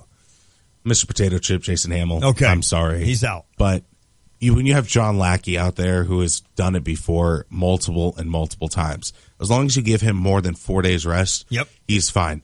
The problem was last year in the playoffs, John Lackey pitched twice in that 5-game series. Because of Garcia, Yes, and that completely blew the Cardinals' rotation. It did. And he was not prepared for that. But I'm sure that with the depth rotation that the Cubs have, that he will be fine in that 4th spot. Just leave him alone. Just let him do his one game.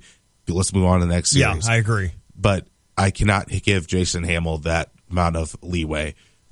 I know he's done so well right now in the second half of the season, but right now, he's got to prove it to me in the playoffs. Fair enough. I've got a better question because I think Hamill would be your call as well, Nathan. All right. So here's what I'm going to do. I'm going to start with Nathan. And then I want you each to pick one guy that's going to follow the next in the postseason. So you've got game 1. This is a best-of-7 series. With this pitching staff, I want to know who's throwing game 1, game 2, game 3, game 4. You've got game 1. Who you going with?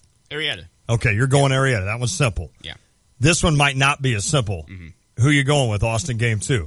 Kyle Hendricks. At Wrigley. Yeah. At Wrigley. Kyle Hendricks, just due to the fact of his home and away splits. Okay. His home ERA is so much lower than his away ERA. So that's why I'd have to go with Kyle Hendricks. Let's get him the most comfortable place right now. I agree. If the Nationals overtake you for some reason, is Lester your number 2 guy there? If you're starting at Washington, in other words, and you save Hendricks for home? I would give Lester the game ball for the game for that 7-game series. Nathan, you're getting the easy ones. Number 3. Are you going Lester or are you going Lackey? The veteran. Okay, well, you're up 2-0. Well, we discussed this. I disagree with him at the start. Oh, you would go. I would go Lester. You would go 2. Lester. I wouldn't. And we look at that home and away split. It works for Lester too. He's better at home, surprisingly, because everybody's better at home. Mostly, they pitch except Cardinals. Okay, whatever. This year, except the Cardinals. Strangely enough, I would go Arrieta Lester because I trust John Lester more. He's got more postseason experience. And that's true. Kyle Hendricks, he's been great this one year, this one time. How do I know he's not going to fold in the playoffs? He was terrible in the playoffs last year. As a veteran Bulldog that Lester can be in the postseason, he has the attitude that can handle an away game more in that series. That's kind of that'd be the one thing, and I'm going to agree with Austin a little bit on that. And I'm with you because I agree with you. In other words, I would rather up 1-0, especially if that's the case, I would rather trot Hendricks out game 2 at Wrigley. So if you're more down, comfortable setting. Though, you go if Lester. You were 0-1, I think I'd go Lester. Okay, yeah, I think I would go more the veteran. Like that. And in that option, to be honest with you, if you're tied 1-1 or down 0-2, I think I'm going Lackey game 3 on the road. And if we think this is too complicated, it's not, because Joe Madden's thinking the same thing right Absolutely now. is. And the easy way to do it would say, you know what, here's what we're going to do. We're going to go Arrieta, Lester, Lackey, Hendricks. That's our rotation. And guess what? It's still going to be good enough to go out and probably get yourself to a World Series, which will be fun. That is a fun one to talk about. We've had a lot of responses here on the Cheap Hour text line. All right. If I said to you guys this, if you could only buy long-term stock in one Cubs duo, which would you pick? Would it be Addison Russell and Jorge Soler or Kyle Schwarber and Javi Baez? That is interesting. So you've got Russell and Soler or Schwarber and Baez. I think this one's a little bit easier. Now that I've read it and thought about it, I think I'm going the latter. I think I'm going Schwarber and Baez. If I'm buying into a duo for the distance, what do you guys think? I've got to disagree with you. Addison Russell and Jorge Soler. Okay. When you have one surefire player in Addison Russell, Kyle Schwarber, to me, he's injured right now, and I don't know what position he is. I know with Addison Russell, I have my surefire shortstop every day. And that's important. Day. That's important. And Jorge Soler, I don't know what exactly he is right now, but in the outfield, I think he can be an athletic nuisance just in the lineup. Agree. He was last year in the playoffs. Yeah, if he lowers his strikeout rate just a tad bit, and gets a little more fly balls, then I think he could be a great player in the league. Okay, I like that. Nathan, what do you think on that? You can either have Addison Russell and Jorge Soler. We've already discussed Baez and Russell. I think those guys are kind of a wash. I really think Baez is that good. Oh, I do too. With Soler and Schwarber. And people want to say that Schwarber, the injury is a really big deal, but knee injuries are easily repairable nowadays. Adrian Peterson came back the next season without missing a game to run in the NFL. I think Kyle Schwarber can, trot around the outfield for a little bit. Sure. Soler is not a better fielder than Schwarber. Really? That's the truth. The defensive run saved. I think Soler was worse last year. Wow, I didn't realize that. Very, very close. I mean, I honestly, that really was real for me. Yeah. I didn't realize that. The fact that right guard-looking Schwarber can outplay or similarly play Jorge Soler in the outfield, plus Schwarber adds the versatility of being a catcher. They're both powerful. Good call. And left-handed bat. And he's a left-handed bat who hits for a higher on-base percentage. Soler he's not on base that much, but Schwarber draws his walks. He's a good patient hitter as well. And he can replace kind of the Dexter Fowler element of the lineup that has the on base, because Zobrist is probably going to have to lead off. They need a fifth guy there's another guy that can have a really high on base percentage, and that's Schwarber who can fill the gap. Good stuff. All right, we're getting some thoughts here on the Chief Bauer text line 217.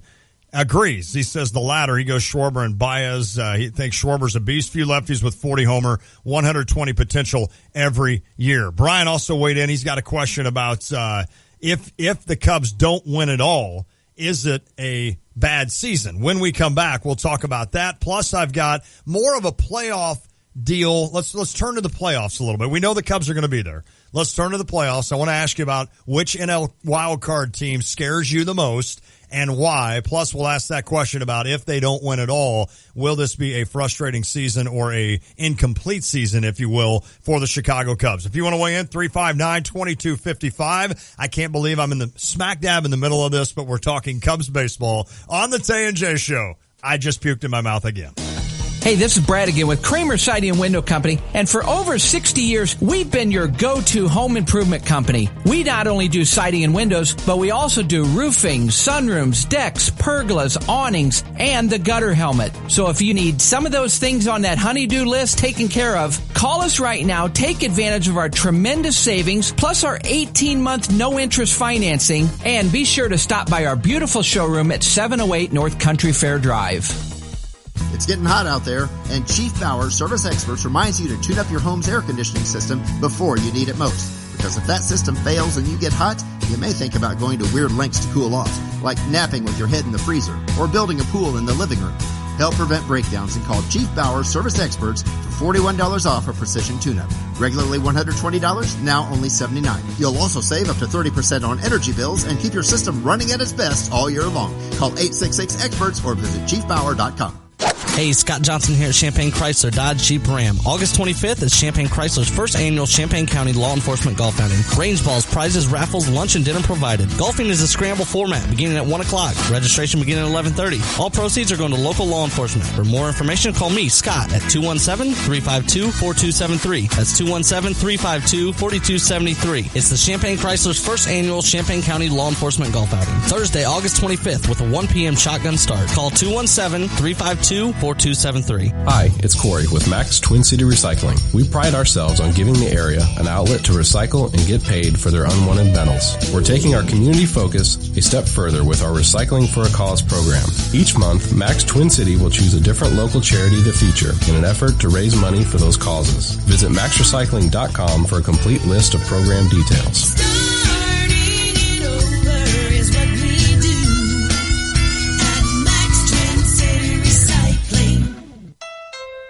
It's time for the Honda Summer Clearance Event at your Central Illinois Honda dealers. And time to get up and go and get amazing clearance lease and finance rates. Your Central Illinois Honda dealers have an incredible inventory, so it's time to fall in love with a new Honda. Check out the completely redesigned Civic or a gorgeous new Accord. Plus, what's not to love about Honda's hot SUV lineup? The HR-V, CR-V, and Pilot, all with clearance savings. Right now, well-qualified buyers can get 0.9% financing on the 2016 Honda Accord or CR-V.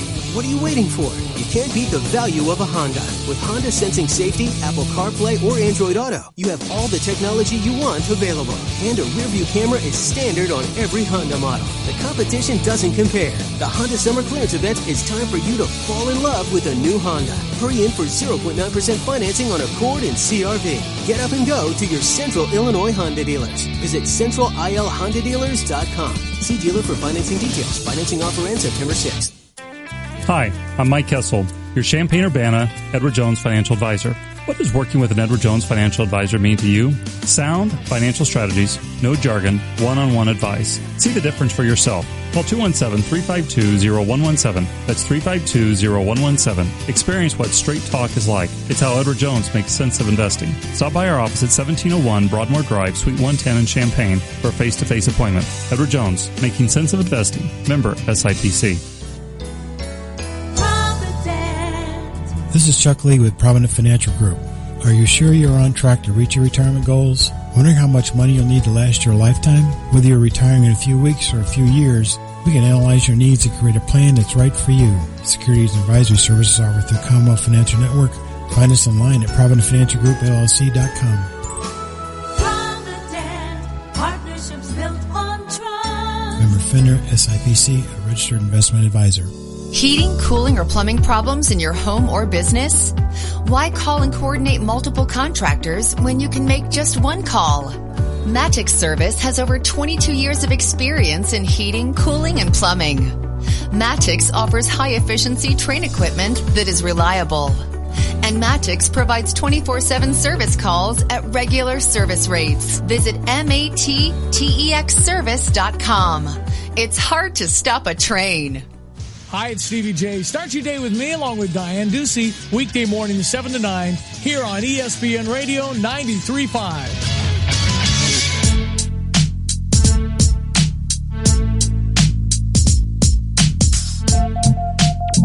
Well, it's hard to believe, but high school football is back, and this Friday it's the J.T. Walker's High School Sports Showcase, only on US 105.9. We continue our high school coverage as Muhammad Seymour takes on Mount Zion this season of the J.T. Walker's High School Sports Showcase, brought to you by Carl Sports Medicine, Illini Mattress, Roof Doctors, Country Financial, Jesse DeHaan, and Friday's matchup between Muhammad Seymour and Mount Zion, also brought to you by Remax, the Nick Taylor team. Muhammad Seymour versus Mount Zion. You'll hear it Friday night, 7 o'clock, right here on US 105.9. Austin Berkland, are you going to do that again? You're going to sit in here and what do you do while you're in here? Is that produce? Yeah, I guess would be the right word. What exactly do you do when you sit in here on a Friday night? Well, maybe we don't want to know. Well, I first get some food from either Subway or Monocle's there you around go. here. Yeah, right there. And then I go into my cave, the US 105.9 studio, nice. And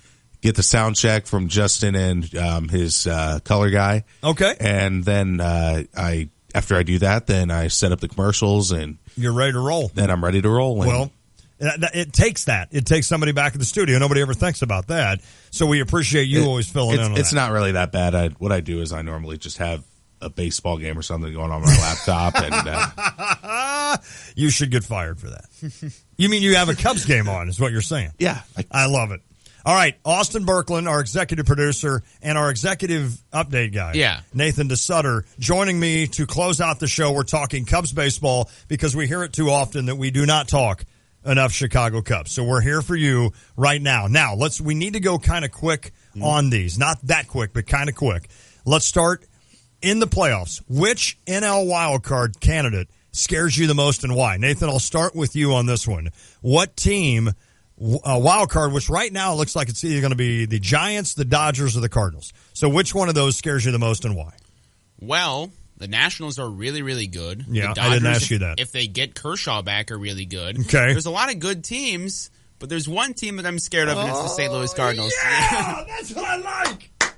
Woo! And the reason I'm scared of the Cardinals is, besides the fact that they're just looking for vengeance, we have Jason Hayward and John Lackey. They're not very happy about that. No. They have 5 really good pitchers, I think. I think 5 solid starting rotation options, and they hit a lot of home runs. They do. They're just tough to beat. That's fair. Plus, they're still well managed. I know you might not like Mike Matheny. They're still a very well run organization, and I think in the playoffs, with all that experience, they're a hard team to face. Agree. And who knows? They may get healthy finally. You know, with the guy. If Holiday could come back, if Ledmus Diaz could come back, if those guys could come back, that would make that a more formative team. I'm not saying formative team. I'm not saying that they're better than the Cubs, obviously, but I see where you're going there. Austin, are you the same way with the Cardinals? Yes, 100%. Is this more of just because you're a Cubs fan? It's that plus what they have with Matt Carpenter as a leadoff guy, and just how much he can change a game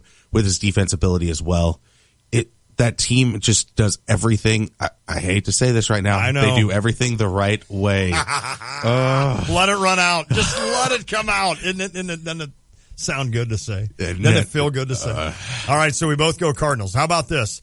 Who would you think of benching, or would you think of benching Jason Hayward during the playoffs? Austin, I'll start with you. Situationally, yes. Okay. So hypothetically, if it was 7th inning and the Cubs and the hypothetical Cardinals are tied up, I would want Jorge Soler up to bat or Javi Baez up to bat. Just someone that has some offensive acumen that you can somewhat trust. And Jason Hayward is not that guy. Nathan, I'll throw this to you. Let's say you're facing Bumgarner one game, or not one game, but in a series. Are you benching Hayward that game? Not a chance. Really? Here's why. Okay. Jason Hayward's value on defense is too good to remove from the lineup. If you look at defensive runs saved from 2015 to 2016, Dexter Fowler and last I look year, at that stat all the time. Every day. Every day. That's the first thing I pull up. Dexter Fowler, -12 defensive runs saved. This year, with Jason Hayward in the outfield, which is the only thing that's changed, +3.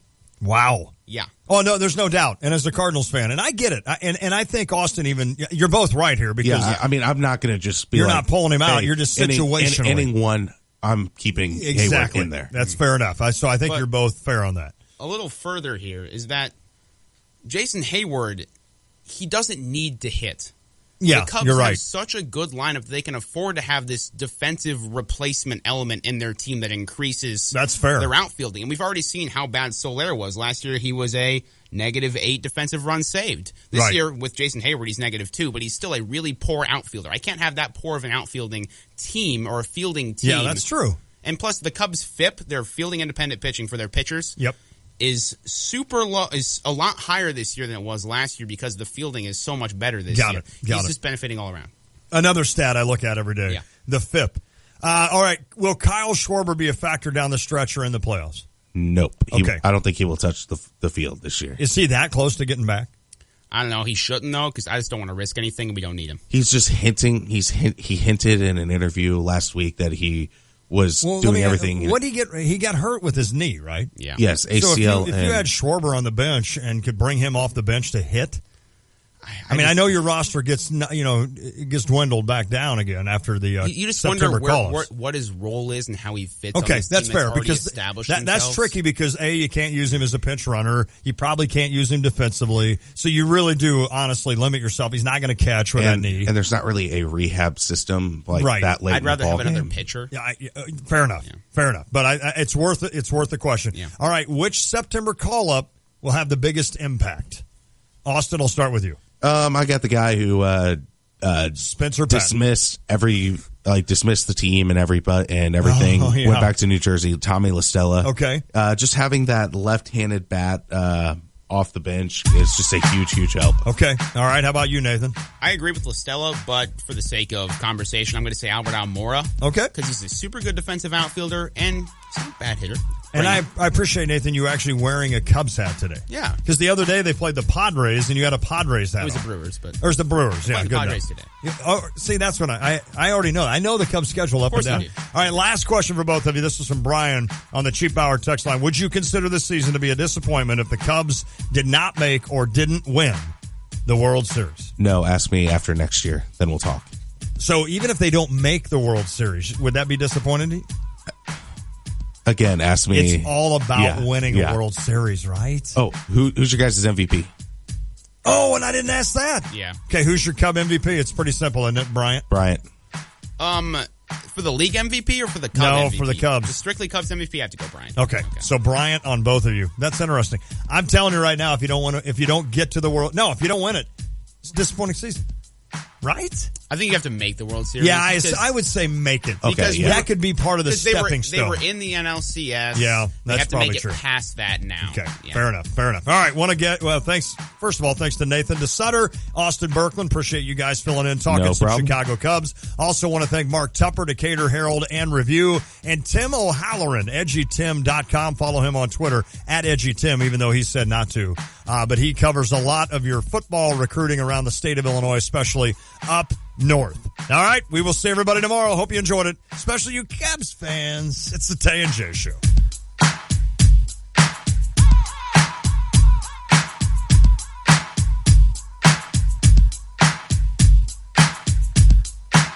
There's fun for the whole family at the Field & Stream Painted Red Archery event this Sunday, August 28th. Get in line early Sunday morning. The first 100 adults receive a free mystery gift card. Try any bow or release and get expert advice from our field techs. Live prize drawings from 11 a.m. to 5 p.m. Kids workshop at 2:30. Camo face painting, seminars, giveaways, games, and more. The Field & Stream Painted Red Archery event, Sunday, August 28th. Field & Stream, where traditions begin. Some exclusions apply. See store for details. We know how much you love your car. Protect your ride with AutoGuard from Pekin Insurance and your local independent agency. AutoGuard picks up where other policies fall short, offering trip interruption coverage, key replacement, tire protection, accidental airbag deployment coverage, and more. All for just $20 per year per vehicle. Call your local Pekin Insurance agent or visit www.pekininsurance.com to put their beyond the expected services to work for you with AutoGuard.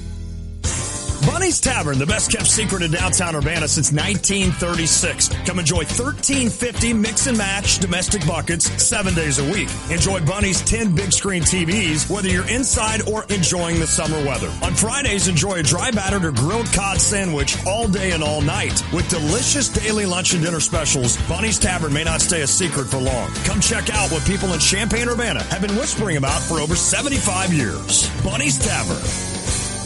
Live from the Habib BPC studios, this is WSJK Tuscola, Champaign-Urbana, your home for the St. Louis Cardinals.